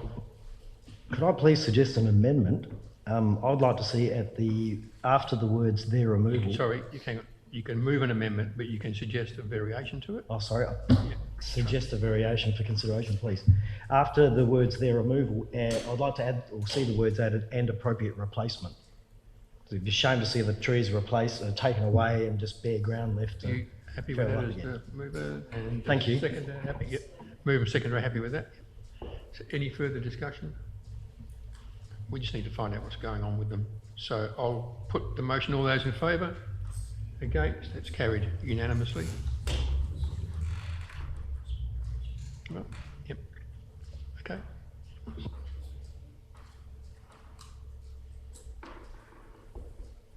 (7.8) is a motion from Councillor Nicholson regarding the retention of historic trees. There's a motion moved by you. Do you wish to speak to that? Thank you, Worship. I know that my colleagues in the chamber will have read through the details here, and I'd like to thank the administration for helping to put all of this information together. The community came to me really concerned about some action around one of these really significant Moreton Bay fig trees in Port Elliot. It has become apparent that a block of land is potentially going up for sale that contains one of 3 huge and beautiful Moreton Bay fig trees just near the railway station in Port Elliot. These trees are really beautiful, and I know that everybody in Port Elliot and surrounds really appreciates the character that these trees bring to the area. So I am moving that we seek a local heritage listing for these 3 trees. That's included in the survey with the Port Elliot Heritage Code Amendment that is commencing, and that we contact the owner of the block of land that this tree sits on to determine their intentions for the land and for the tree, so that we can have a report presented to us in the December meeting with options available to facilitate the retention of this really important tree. Do we have a seconder for that, Councillor Coomans? If I could just say a couple of words. Just congratulate Councillor Nicholson for actually providing some good background to what this is all about, and some officer comments as well. This is the way I want to see motions, and I totally agree with the motion. Any further discussion? Not. I'll put the motion. All those in favour? Against? That's carried unanimously. 7.9 is a confidential motion from Councillor Nicholson. Just seek the leave of the meeting to move this to the confidential section of the agenda. Are you all in favour of that? Yep, good. So we'll do that.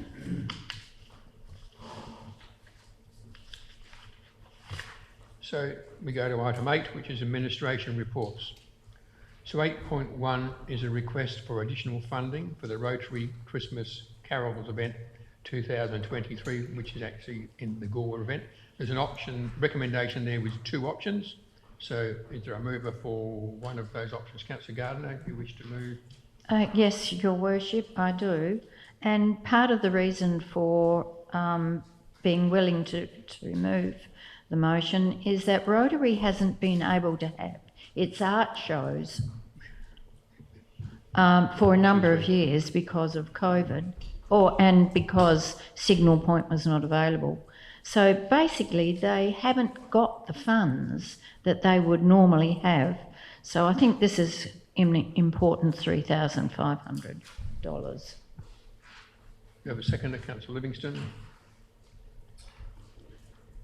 Talk to it. Yeah. Yep. I am in support of this motion. The only comment that I wanted to make is that now, ahead of 2024, is the time that we should be making sure that we can get in motion the Christmas pageant for Goolwa, which I know is such a missed community event for not only the residents of Goolwa but nearby towns. Thanks. Any further discussion on this, Councillor Miller? Thank you. I just have a question. If we don't support this, will it still go ahead, or is it all contingent on this? And do they need the full amount, or have there been some other funding sources sourced?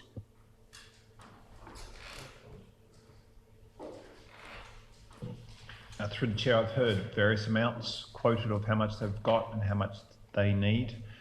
If this motion gets over the line, we will work with them just to see how much of that $3,500 they need.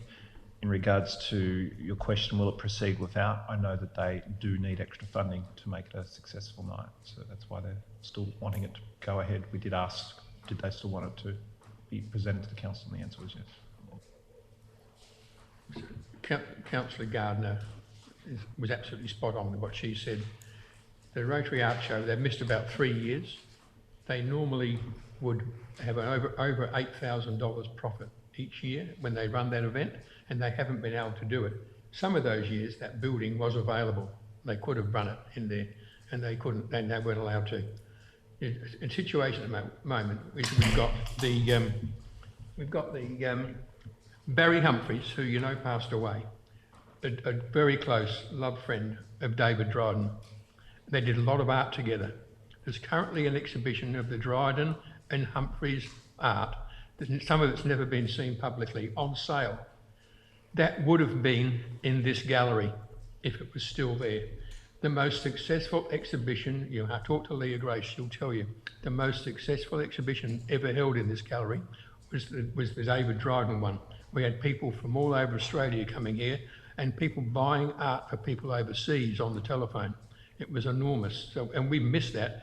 I worry with this art show thing that we're losing our status as one of the premium art communities in South Australia. It's a shame. But, sorry, Councillor Thornton.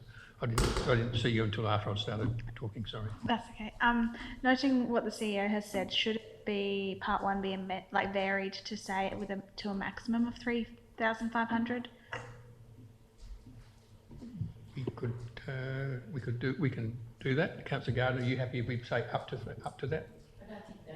I think they actually want more than 3,500, but sure, I'm happy to go with that. Councillor Livingston, happy? Councillor Maidment? I've looked at the budget for this event. It's very tight. It's very low. They're doing a wonderful job with for I think 7,750. And I do know what it does cost to hire PA equipment, signage, marketing, all those sorts of things. The 3,500 is only addition to the $2,500 grant. Only brings that up to 6, and the community desperately needs something to happen around that time of the year, having lost the pageant. So I'd support this particular motion. I just said that we know there is substantial funding from local businesses towards this as well, included, not just council. So any further discussion of that? Councillor Miller? Yeah. Just another question, Your Worship. So I know for the Strath pageant that there are road closures and what have you, so I'm assuming the same sort of arrangements would be required for this, or? Not for the carols. Our carols are on the oval. The road closures will be if we had a pageant. Any further? No, so I will put the recommendation. All those in favour? Against? That's carried unanimously. 8.2 is the short-term dry area applications for Christmas events of 2023. We do this every year. Is there a mover for that? Councillor Scott. Second, Councillor Maidment. Is there any discussion? If not, nothing's changed. Put the recommendation. All those in favour? Against? That's carried unanimously. 8.3 is the PS Oscar W Incorporated Governance, Financials and Risk Management Practices, and there is a recommendation there with 5 dot points. So move Councillor Coomans.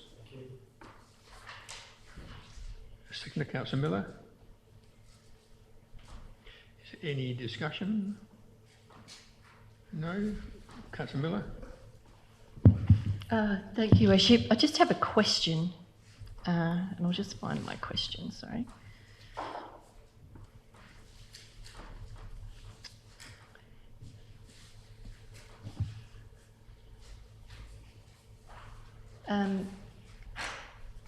While I'm finding my question, I'll just,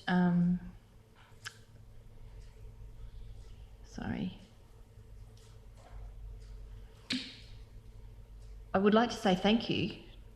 That's the only thing I have to say about this. I think it's a great report and I appreciate the time and effort that's gone into preparing it. But my question is that in the section of the report where there's discussion about the fit out of the riverboat, you've written that the CEO has said he had a meeting with 2 representatives of the Friends of the Oscar W, one being a council volunteer and one not. And I just wondered how does that work with obligations under council's volunteer management policy? Through the chair, that kind of sums up the complications of the Oscar W at the moment. If you got Friends of Oscar W having their own volunteers, you've got council having their own volunteers, and some are both and some are one and so on. But the meeting I had last week was with the President George. He is a volunteer of council and therefore is under the obligations of the volunteer management policy. And the other person there from Friends of Oscar W was Nigel Robinson. His title is Council Liaison in Special Projects. He is not a council volunteer, but he's a volunteer to the Friends of Oscar W, but therefore he's not under any obligations of the volunteer management policy of council. I know Councillor Coombs, but you'll close the debate. So Councillor Gardner. Your Worship, I'm really glad to see this, but I guess I've been thinking and looking at the Oscar W's concept plans and thinking also about how much it cost a council to engage the studio who worked on the project for Signal Point, and that was it was a lot of money. And I guess looking at the plan that Oscar W showed us, the concept plan, I'm thinking, oh my goodness, I wonder how much money this is going to cost. So I'm pleased to see that a detailed design and budget allocation will come to us, because I'm afraid that it might exceed their expectations. Is there any further discussion? Councillor Clements? I hope it does exceed their expectations and they get a really good display, because they deserve it. But I know Nigel's been talking to the people from the agency and they are very keen to sharpen their pencils and look after us at a good price. So, Councillor Clements, you were...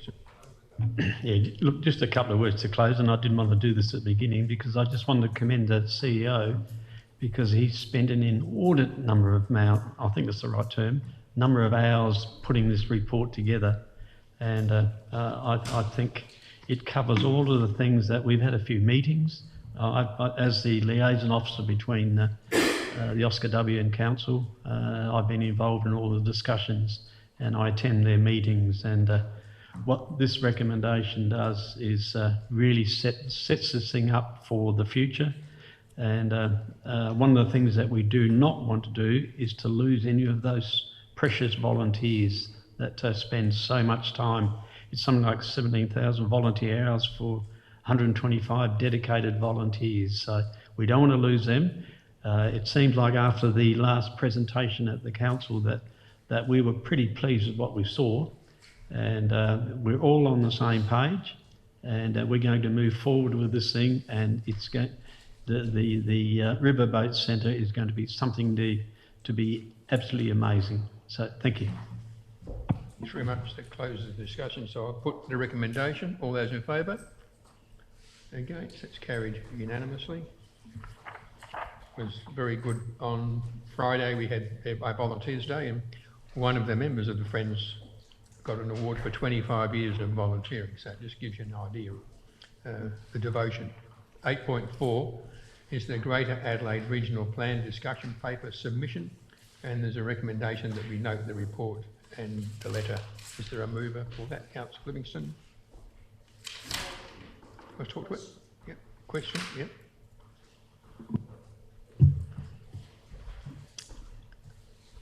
My question is, when are we required to provide a submission by?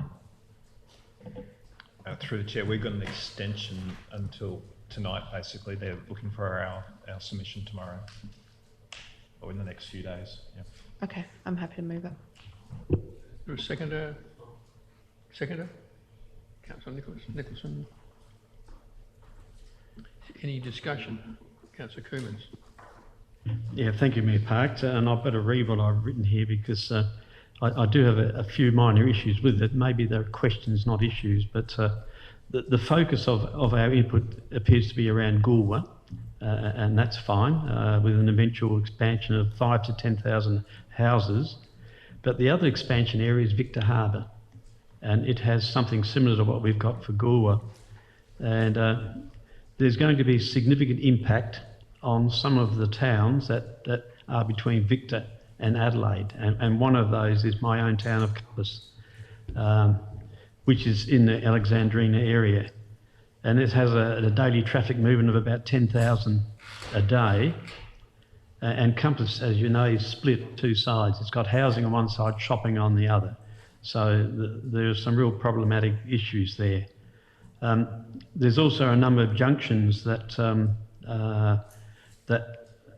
join onto the Victor Harbour Road, Nankita Road being one of them, with heavy transport.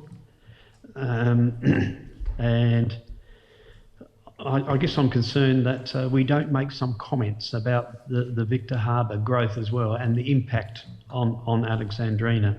You know, those junctions with that road junction with Brookman and Pages Flat, Goolwa roads, they're also of concern, and we haven't said anything about that. There's also mention in the report that the Maiponga Reservoir supplies water to Alexandrina. It certainly doesn't provide, as far as I know, water to the Compass area, because Compass is part of the Tukayevita Creek, and that's a basin formed around Mount Compass, and in the what's called the Permian Sand Aquifer, and then extends via Nankita to Currency Creek and the Murray. It's almost a standalone watercourse, so the water's not just from the Murray. There's numerous bores and SA Water and private water companies and farmers. So none of that's sort of been included in the report, and I would have liked to have seen a few words about that. I'm not sure whether there's time to do so.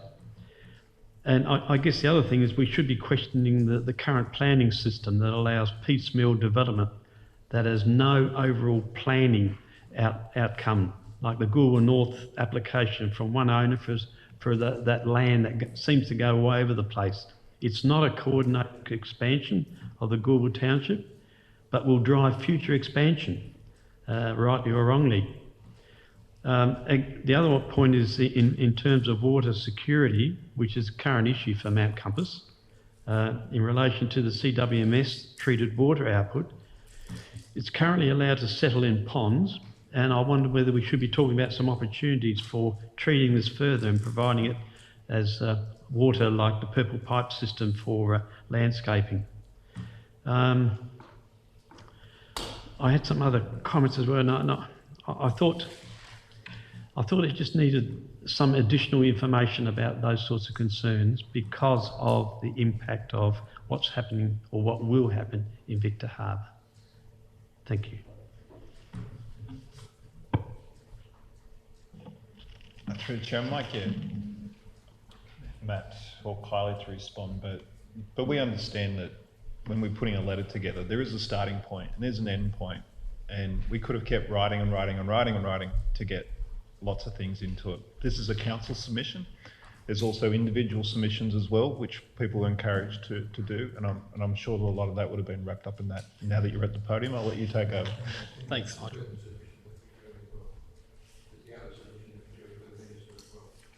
Yes, yeah, through the chair.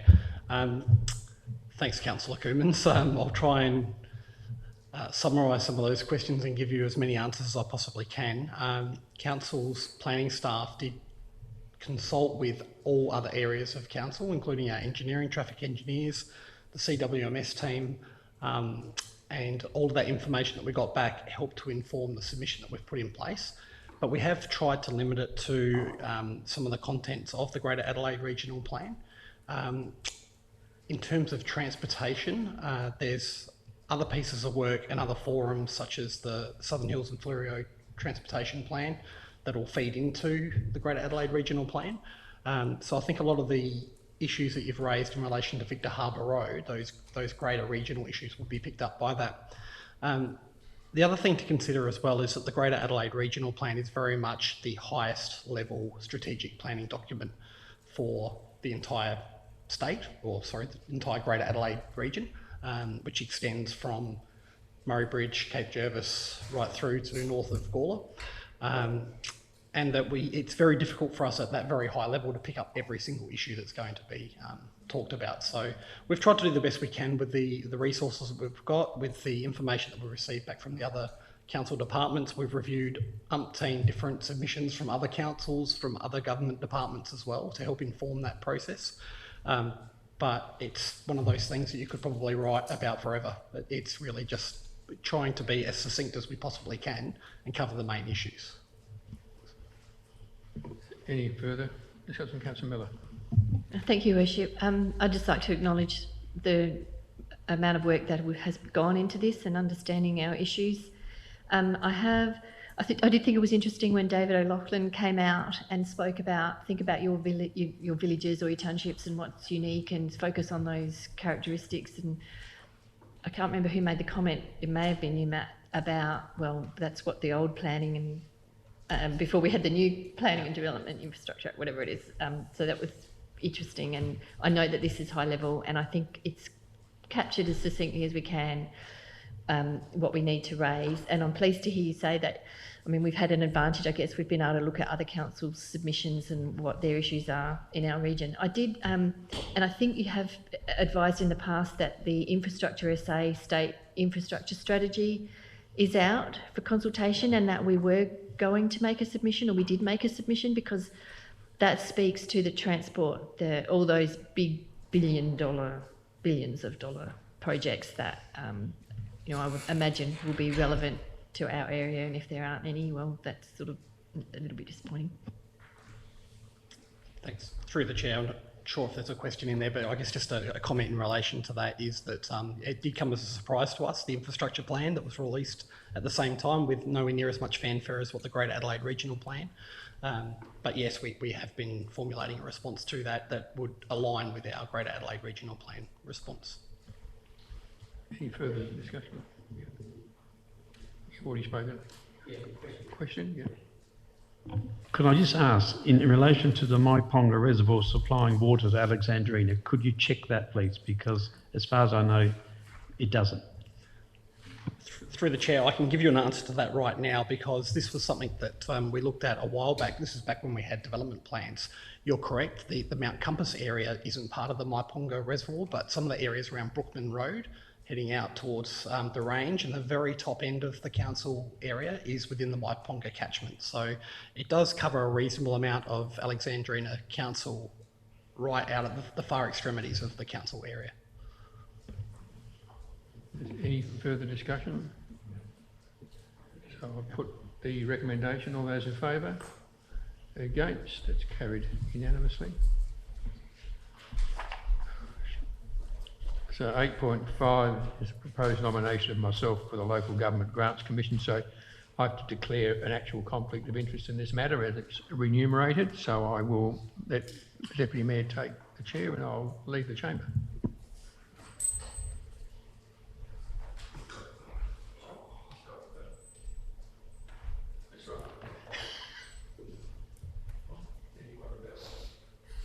Yeah, I've got a bell.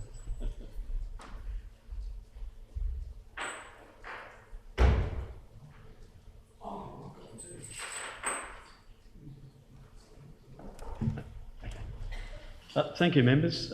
We come to item 8.5. That's the proposed nomination of Mayor Keith Parkes to the Local Government Grants Commission, and there is a recommendation there. Councillor Scott moved it. Councillor Oliver seconded. Is there any discussion? No? I'll put the motion. All those in favour? I declare that unanimous. Is that all I need to do? Right. Gee, I did that really well.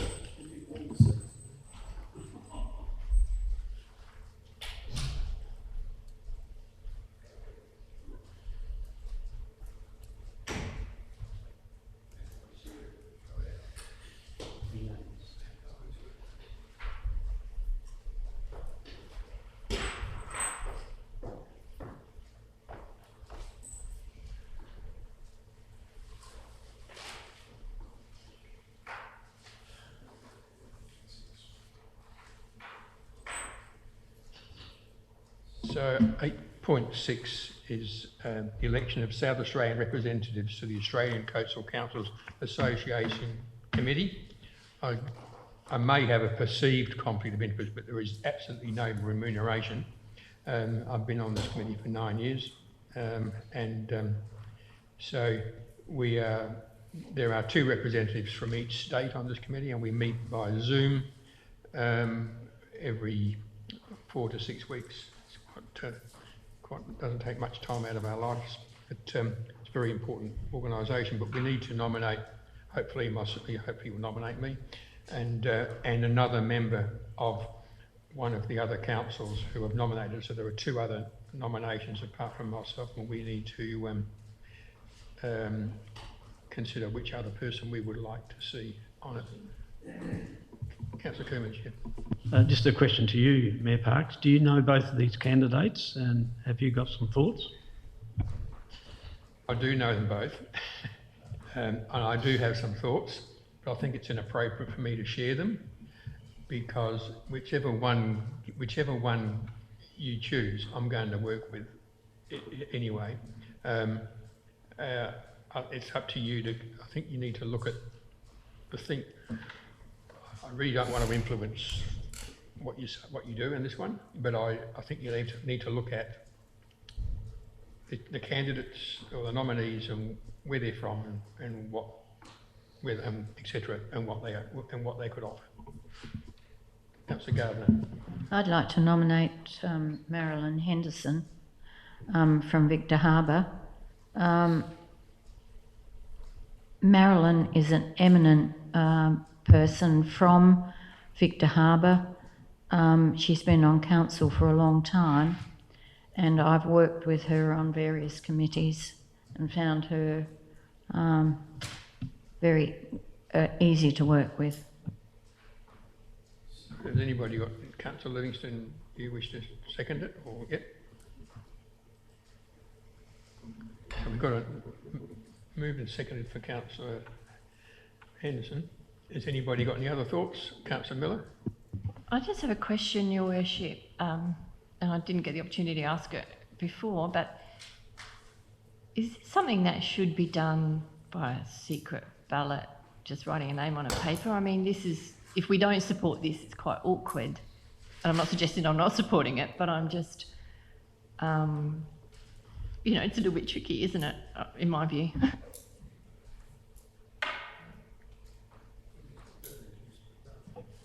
Through the chair, you have an opportunity to vote it down, but I appreciate it could be awkward not to vote for your mayor. Yes. Oh, no. I don't know if that's what you were asking. Sorry. Sorry, just to clarify, I'm talking about the second person, not the first person. Right. Sorry. The 6 there are about 6 councillors voting on this, so they're all voting. And none of them are voting in secret. It's up to you. I mean, Councillor Henderson is currently on that committee. She has been for a couple of years. Anybody else? Are you happy with that? I don't understand some things, but if you put your hand up, you've got to talk. Thanks. A question, if I may. Can we just have a separate ballot for the other person?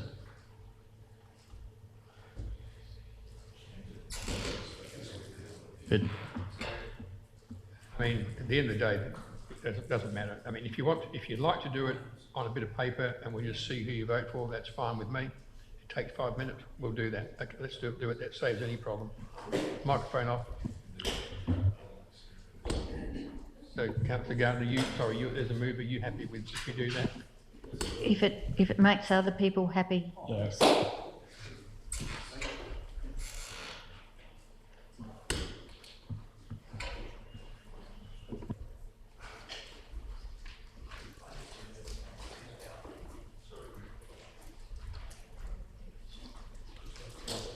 Can I ask another question, please? Yeah. In relation to the councillor from City of Onkaparinga, how long has she been a councillor, and what's her background a bit? Do you know at all? Are you familiar with that person? She's a first-term councillor, and so she's been a councillor for 1 year, and she is the chair of the Adelaide Coastal Councils Network. Oh. Yep. We work with her, with SACA, with the South Australian Regional Organisation of Councils. We all work for they're part of the 34 councils on the coast. On this thing, we put the two we prefer to go on the committee. We put on this thing. You can put, if that makes. I'm happy to, if you want to put the two you prefer, that's fine. Let's not go over and over it. It's getting late. Right. Let's just put the two names on there. That's fine. Have we got one name on the second person? We're putting two names in. Okay. The two that are supposed to be going away. Yep. Two names.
Through the chair, the good news is Mayor Park's got every vote.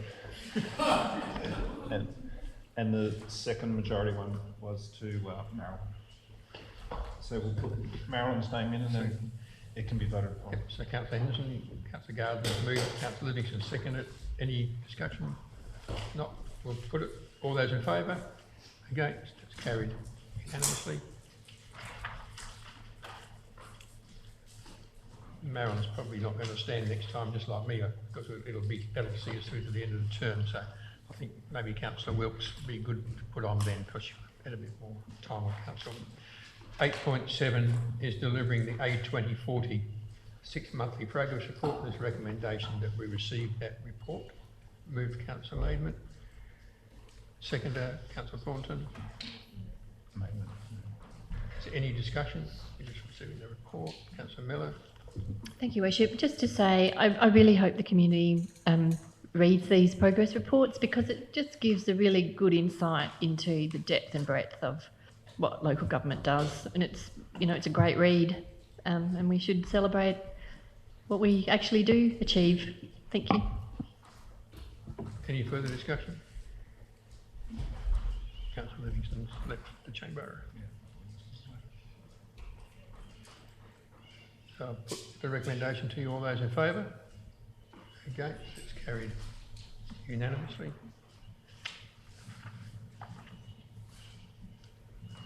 Wait, 10 is 3. You are? Yep.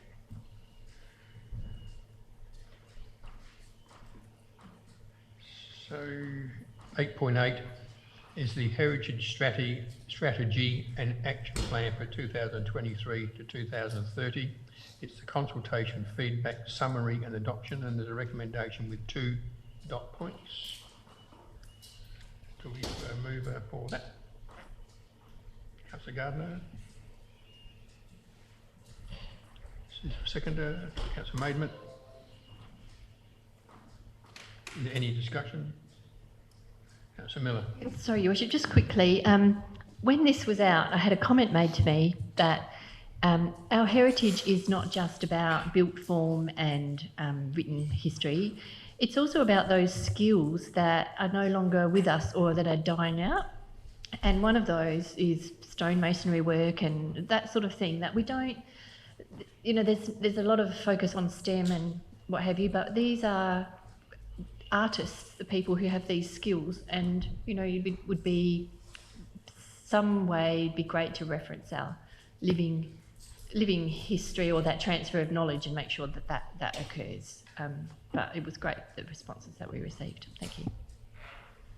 Any further discussion? Nixon's back. So I'll put the recommendation. All those in favour? Against? That's carried unanimously. 8.9 is Yuntulun Prix at Signal Point Resourcing. So that's the new exhibition on the lower level of Signal Point. There's a recommendation there that we note the upgrade, etc. Is there a mover for that? Councillor Gardner? Yeah, certainly. This is really quite exciting because I've been fortunate enough to be part of the process right from the very beginning. And so I'm looking forward to actually seeing this in reality. I've seen it up till recently, but to actually see it and to be able to move around that area and the lower part of Signal Point is going to be very exciting. Is there a seconder? Councillor Oliver. Is there any discussion? Councillor Miller. So just quickly, Your Worship. So this is where I can't quite make the connection between this exhibition and what the Friends of the Oscar W had in theirs. So that's where I'm just wanting to understand that they'll complement each other and not duplicate each other, because I think this is an amazing investment and experience. So this exhibition talks about the river, and it talks about pre-white settlement. It talks about the history of the river. It talks about Narrandjeri. Talks about the river, the trade, the history of paddle boats and steamers on the river, and the whole story from the beginning to now. And it changes all the time. It's interactive. The Governor has got her hand up high on the list that she definitely wants to be here for the opening. Very clear about that. Is there any discussion further than that? I'll put the recommendation. All those in favour? Against? It's carried unanimously.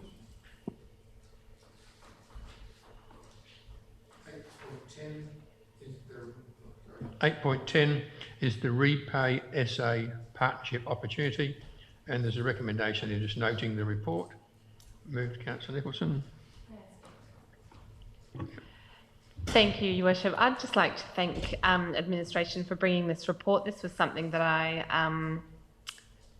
we as the Chamber requested on a motion that I put a few months ago, and it was following a community member getting in touch with me, concerned about the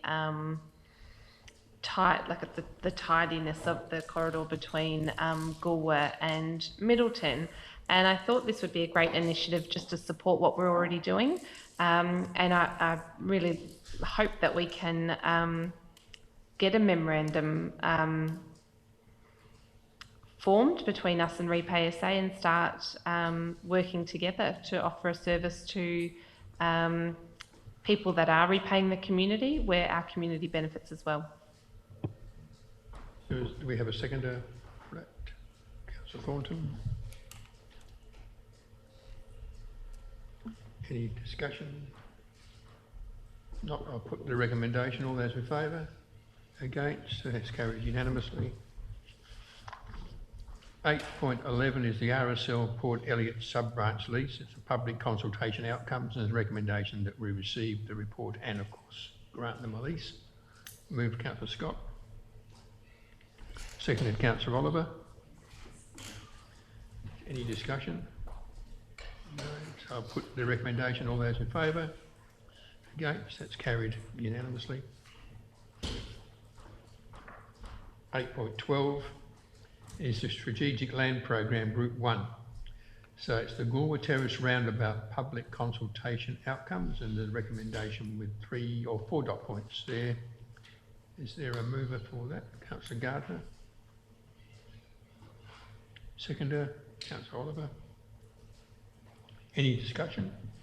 It's really straightforward, just a realignment. No, I'll put the recommendation. All those in favour?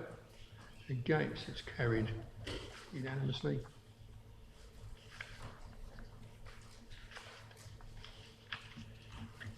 .13 is the Strategic Land Program Group 1. So it's lot 91 of the Finniss to Clayton Road. It's public consultation outcomes, and there's a recommendation there with 4 dot points. So is there a mover for that? This is the little piece of land which is locked away and nobody can get to. Moved Councillor Scott. Seconded Councillor Gardner. Any discussion? So I'll put the recommendation. All those in favour? Against? It's carried unanimously.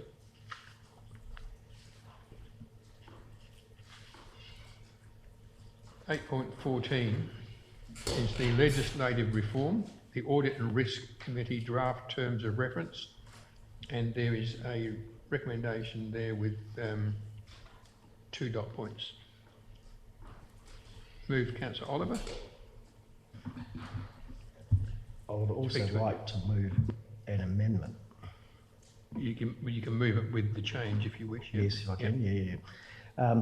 In regard to the point number 1, it hasn't yet been determined, and administration has been asked by the Audit and Risk Committee to do further work on how the internal audit function will be structured and will look. So I just want to note that I would like to see it changed. We'll have an internal audit function, which is to be determined.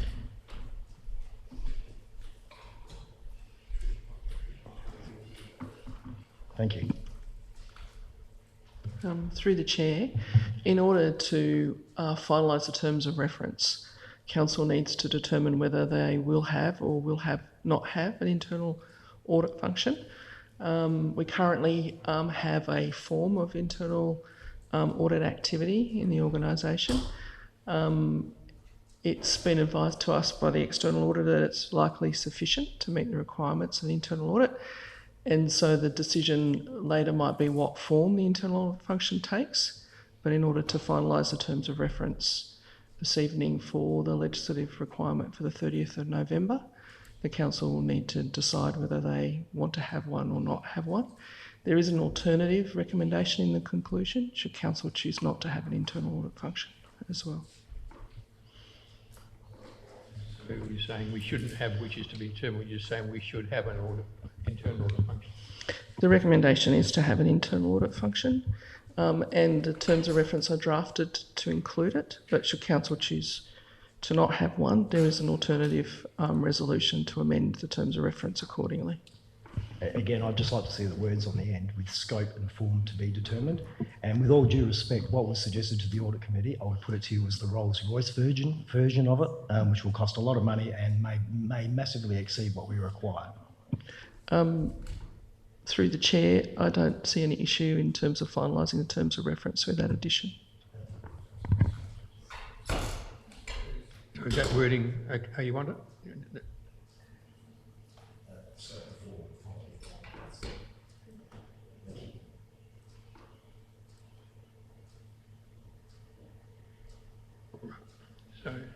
Do we have a seconder?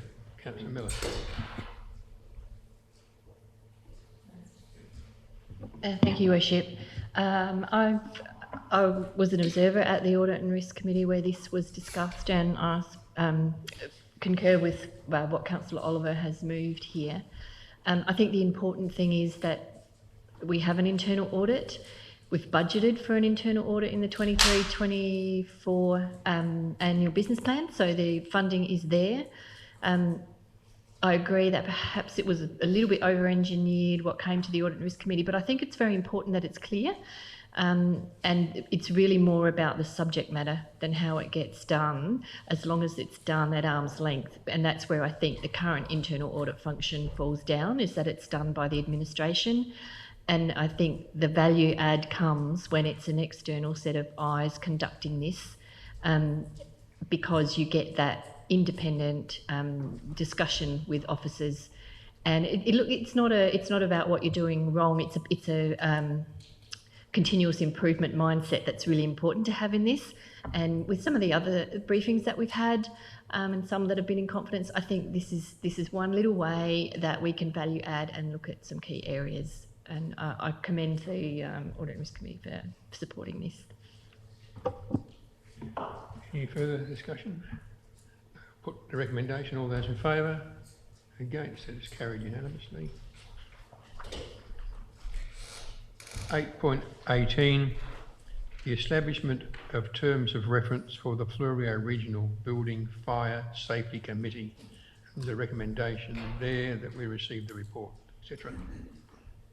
Moved Councillor Maidment. Seconded Councillor Gardner. Any discussion? Councillor Coomans. I'm just wondering who these people actually are. Do they have a designated position, and is that why they're on this committee? In which case, wouldn't it be better to actually make it the position rather than the person in that position? Because that could change from time to time.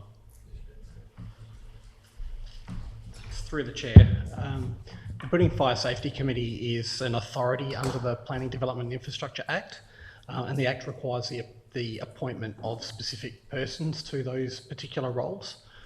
So what you'll see in the report is that Yuntulun Council and Alexandrina have had separate building fire safety committees up until recently, but they've actually comprised exactly the same members. So we're trying to create some more efficiencies and more shared services with them by establishing it as a single building fire safety committee under the Fleurieu banner rather than Alexandrina. But it is a requirement in the Planning Development and Infrastructure Act as an authority to have this committee established. So a further question then, if one of these people was to move on for one reason or another, does it then come back to this council for another decision, or do we have some sort of escape clause that we could fine-tune that a bit better? Through the chair, unfortunately, yes, it does, which is the main reason why we're here tonight, that we had a couple of resignations. I think it was back in May this year, and that those positions have been vacant. We haven't even had a quorum, so hence the recommendation before you tonight. Any further discussion? I'll put the recommendation. All those in favour? Against? That's carried unanimously.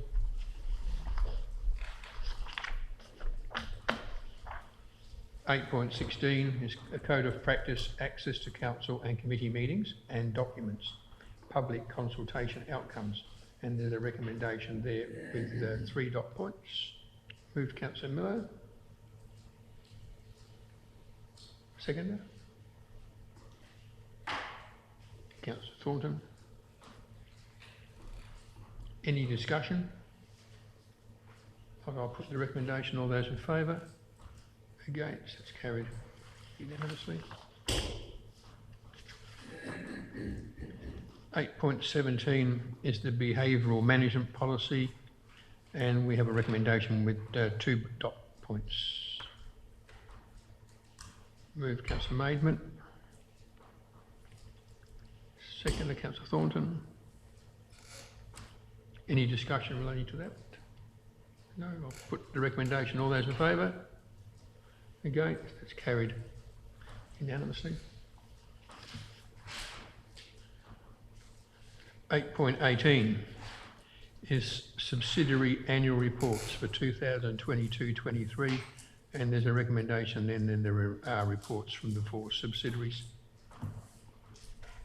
Move Councillor Nicholson. Seconded Councillor Maidment.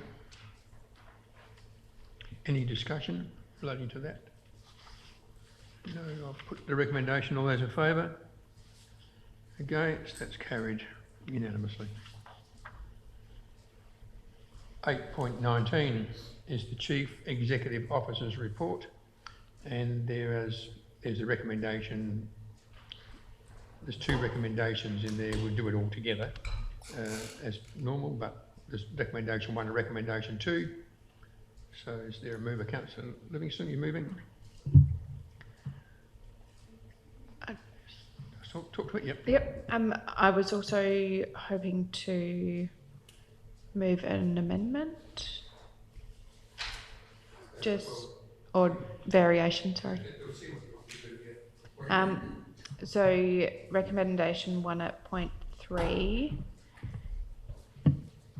unless the CEO confirms otherwise, if we can include that the options for the future use of the property in Strathalbyn be presented to a future council information session and meeting. I was happy with that. Okay. Thank you. So is there a seconder for that? Councillor Oliver. Any discussion of Nigel, questions of Nigel? No, that's good. Put the recommendations. All those in favour? Against? It's carried unanimously. Did you have a question that you were a bit too late with? Yep. I didn't realise we were doing 1 and 2 together. That was my miss. I missed that. I did explain that in the beginning. I missed it. I accept that. Yep. And if you've got a question, I'm happy to take a question if you say, sort of left in limbo if you've got a question that's important. No. So 9 is section 41 committees and advisory panels, minutes and reports. 9.1 is the minutes of the section 41 committee, the Heritage Advisory Committee, and it's their highlights report, and their recommendation that we receive the report from their meeting of the 11th of October 2023. Move Councillor Maidment. Seconded Councillor Coomans. Is there any discussion regarding that report? I'll put the recommendation. All those in favour? Against? It's carried unanimously. 9.2 is a report from the Section 41 Committee of the Heritage Advisory Committee, turnstiles in the Port Elliot Memorial Service Soldiers Gardens. Again, there's 2 recommendations, one from the committee and one for the administration. We do them together. So is there a mover for that? Move Councillor Livingston. Seconder, Councillor Gardner. Any discussion? Councillor Maidment. Just a question, and I'm fully supportive of this motion, but it says here that it will be done through existing operational budgets. Presumably that's within this year's budget, and is there any time frame for this to be done, as there is a Heritage Advisory Committee meeting this week, and it would be great to report something back to them.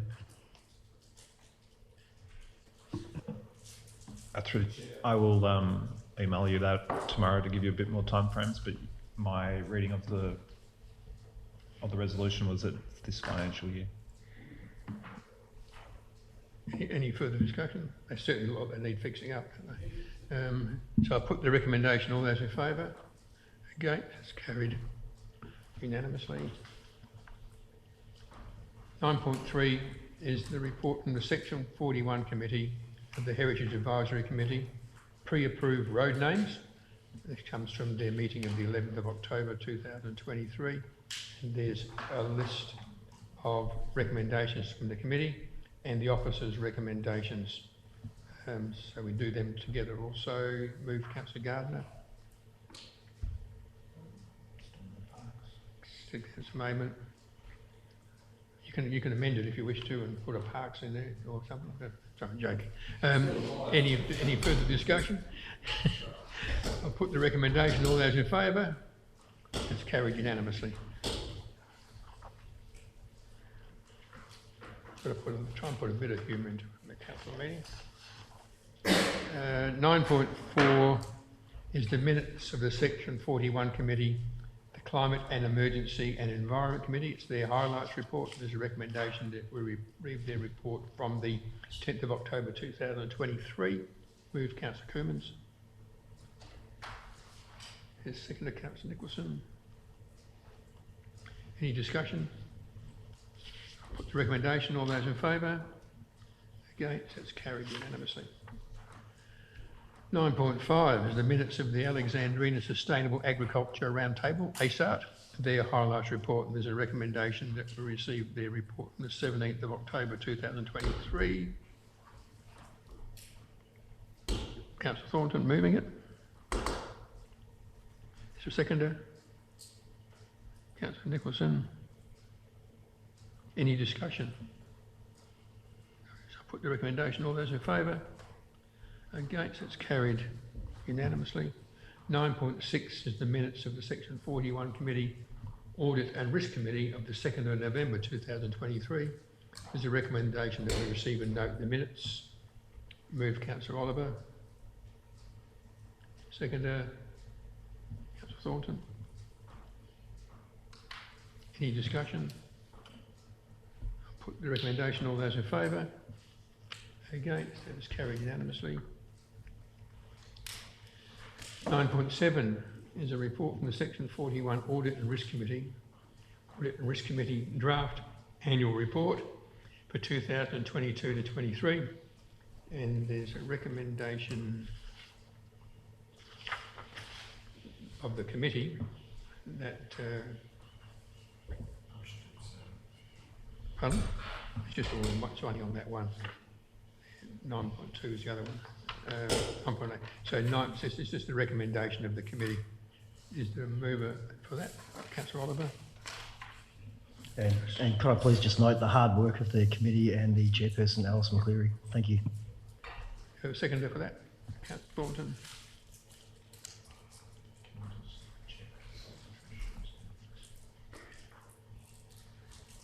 Yep. Through the chair to Trish, that just endorses the audit committee's recommendation that they endorse the annual report. Should council now endorse the annual report as well? Yes, the recommendation is that council endorse the audit risk committee annual report. So Council are endorsing that. So that's what council has just done, even though it says recommendation. Yep. Okay. With it? Happy. So any further discussion? I'll put the recommendation. All those in favour? Against? It's carried unanimously. 9.8 is a report from the Section 41 Audit and Risk Committee, first quarter budget review for 2023-24, and there is a recommendation of our administration with 4 dot points. Moved Councillor Oliver. Yep. Thank you. I'd just like to highlight the issue of the timing difference of the grant for the current year, and that I believe it, and we've done this in detail at the Audit Committee, is it really is misleading to users of our financial statements, because it suggests that last year we were $2 million better off, truly because it was paid a day early, and that this year we're underperforming by $2 million, and that's clearly not the case. And it pertains purely to this absurd accounting standard, which only applies to us. So have a seconder, Councillor Thornton. Any discussion, Councillor Maidman? It's only a minor issue, but and will not affect the recommendations of administration. Just for my own benefit and the benefit of the people that live on Brayside Road, there was the transfer of $101,000 in capital expenditure of the capital project. That's fine. I understand the Brayside Road Ford came well over but the budgeted amount for remediation. Does this mean it drops off for next year, or will it be pushed forward into the next financial year as an expenditure or capital project? Through the chair, what it's saying is that although the 101,000 won't be able to be spent this year because what came back was around 400,000, we will push that into next year. It's still a priority project that needs to be done, just won't be done this financial year. Yes. Any further discussion? Councillor Miller. Thank you, Worship. I have some questions first. With just what Councillor Oliver was speaking to, why do we adjust it? Won't the same thing happen again in the first quarter next year? So does that mean last year we were? Trish will explain it. It's complicated. The Grants Commission do it up to you all the time. They drive me mad. But Trish will explain it.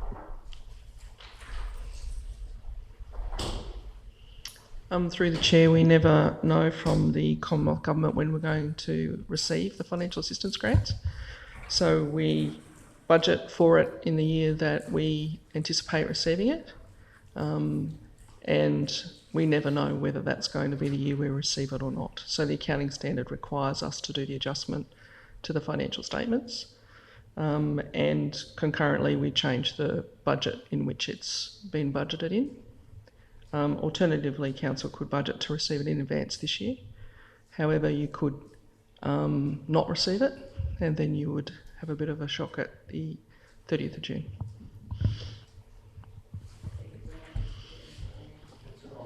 I just want to make the comment that either way... No, you can't. You'll close the debate if you make any further discussion. Councillor Miller. Sorry, I had a couple of questions, and I've got another one after this. So it's with Brayside Road on page 20. It says at dot point 2 for urgent short-term remediation works. Does that mean there potentially are long-term remediation works that are going to hit us as well?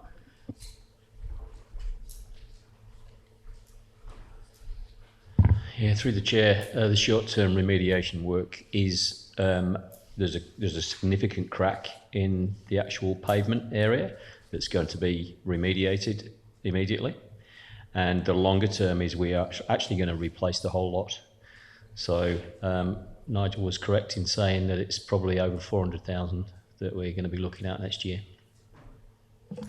I was answering in response to Brayside, but we're asking about... did you say Brayside? Cleveland Gully Road as well.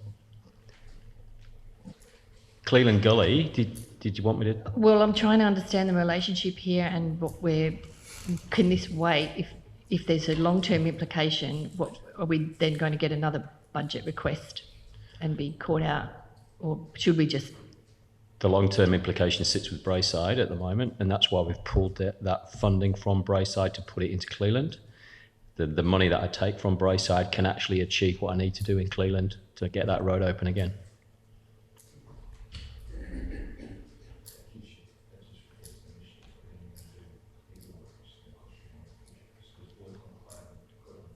Now, yeah. A long time in the future, yeah, sorry. But it is a long time in the future. Thank you. I won't be here. Thank you, Worship. I had questions about the capital budget report that was in the CEO's report that I missed. So I just wanted to check in, are there any emerging issues or anything that we should be mindful of? And we're confident that we are going to get our capital works carryovers completed? It's disappeared. Through the chair, most of the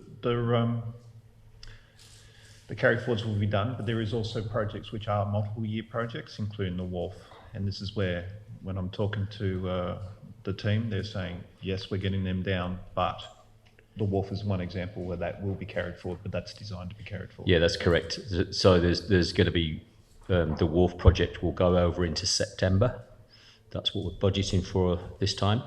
But the rest of the carryovers will be completed this year from last year. Do we have any further discussion? No, so we'll put the recommendation. All those in favour? Against? Against? In favour or against? Sorry? Okay, it's carried unanimously. 9.9 is a report from the Section 41 Audit and Risk Committee. Alexandrina Council Annual Report for 2022 to 23, and there's the recommendation of the committee and administration there. We'll move them together.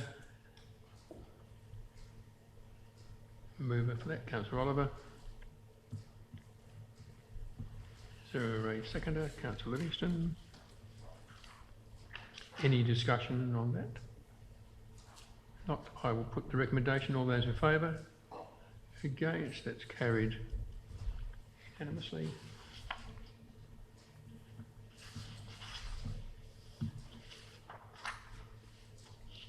(9.10) is a report from the Section 41 Audit and Risk Committee, financial aspects of tenancy at the Wharf Shed, and there's a resolution and recommendation of the Audit and Risk Committee before you, and that the council is noting the resolution. Councillor Oliver. Seconder, Councillor Livingston. Any discussion? Councillor Maitland, yep. Yeah, what benchmarking was used to determine the dollars per square metre? Because this is a unique opportunity for anyone to rent this space out. So I'm just wondering, what was it compared to?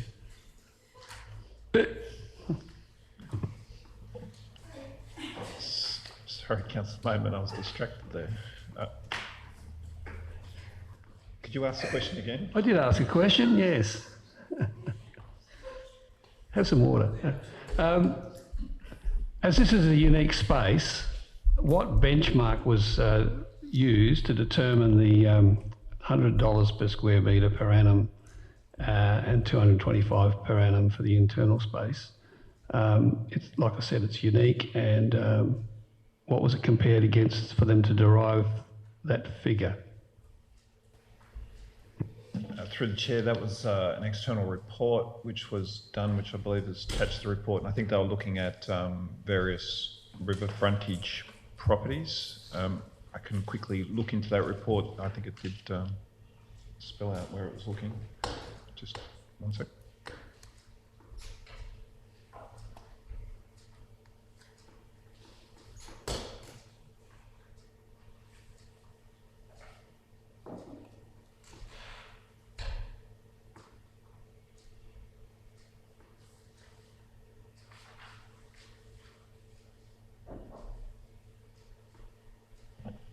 Through the chair, I do recall that they're saying it was difficult to judge because it is such a unique spot, but I'm just trying to find the exact place in the report which it talks about that.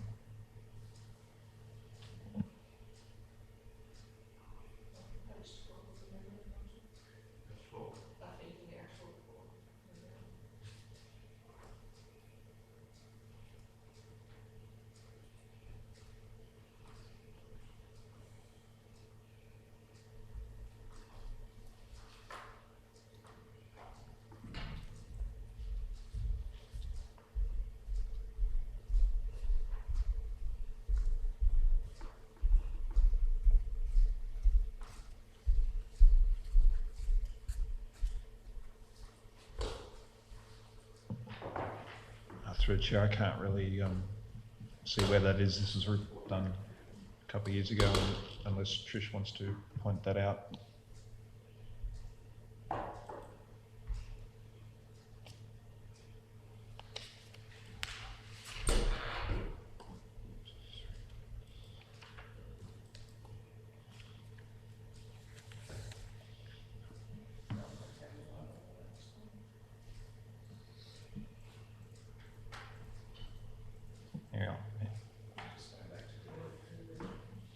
Through the chair, it says in terms of capital values, this report was not extended to considering sales evidence. Comparable transactions would be hard to find, especially given the level of council ownership of commercial foreshore facilities across the region. Rather, theoretical values have been calculated as required using the higher end of comparable rental rate ranges and a typical market capitalisation rate for a lower price retail property. That's on page 941.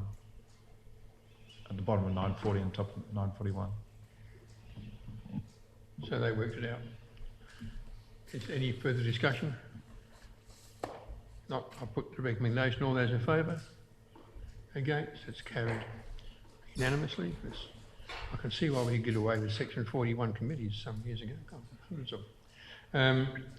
So the next item is 10, which is council member reports. 10.1 is presiding members report, so it's my report for October. The recommendation that you receive that. Councillor Thornton. Seconded Councillor Oliver. Is there any discussion or questions relating to my report? No, so I'll put the recommendation to you. All those in favour? Against? It's carried unanimously. 10.2 is Council Members' Activity Report. We've got a report from Councillor Gardner. They're done separately. So we've got Councillor Gardner, her report for October 23, the recommendation that that be received. Councillor Maidment. Seconder, Councillor Miller. Any questions or discussion of Councillor Gardner? No, so I'll put the recommendation. All those in favour? Against? It's carried unanimously. 10.3 is a council member activity report from Councillor Scott, and that is for July, August and September. And there's a recommendation that we receive that report. Councillor Thornton. Second, Councillor Oliver. Any discussion or questions of Councillor Scott? I'll put the recommendation. All those in favour? Against? That's carried unanimously. We also normally do in this section any verbal updates of activities from council members. Councillor Maidment. Yeah, I've got some good news. The Rotary Club of Strathalbyn has recently been awarded the 2023 Premier's Community Service Health Award. So that's a state award, and for their AED project, which they have rolled out over the last 18 months. If you're unaware, they've placed 15 of these AEDs in public places. They're available 24/7 from Malang to Langon Creek, Belvedere, and the bulk of them are in Strath, and soon, thanks to a grant from this council, one at Dingle Bladinga, or the Hope Forest Community Hall. So there you go. Thanks for supporting it. Any other updates from anybody? Councillor Miller. Thank you, Worship. I just wanted to, first of all, congratulate everyone who was involved in the events in Strathalbyn over the weekend, the duck race and the Adelaide rally. And I would also, as part of that, like to commend the Parks and Gardens staff for how truly magnificent the gardens in Strathalbyn were presented. It was absolutely, they're just beautiful, and I just can't thank them enough for how well they are maintained. And also that on the 16th of November, I participated in the LGA's Introduction to Community Engagement for Elected Members training session, and it was really good. Thank you. Thank you. Any further updates? No. So thanks very much. We move on to item 11, which is confidential items. So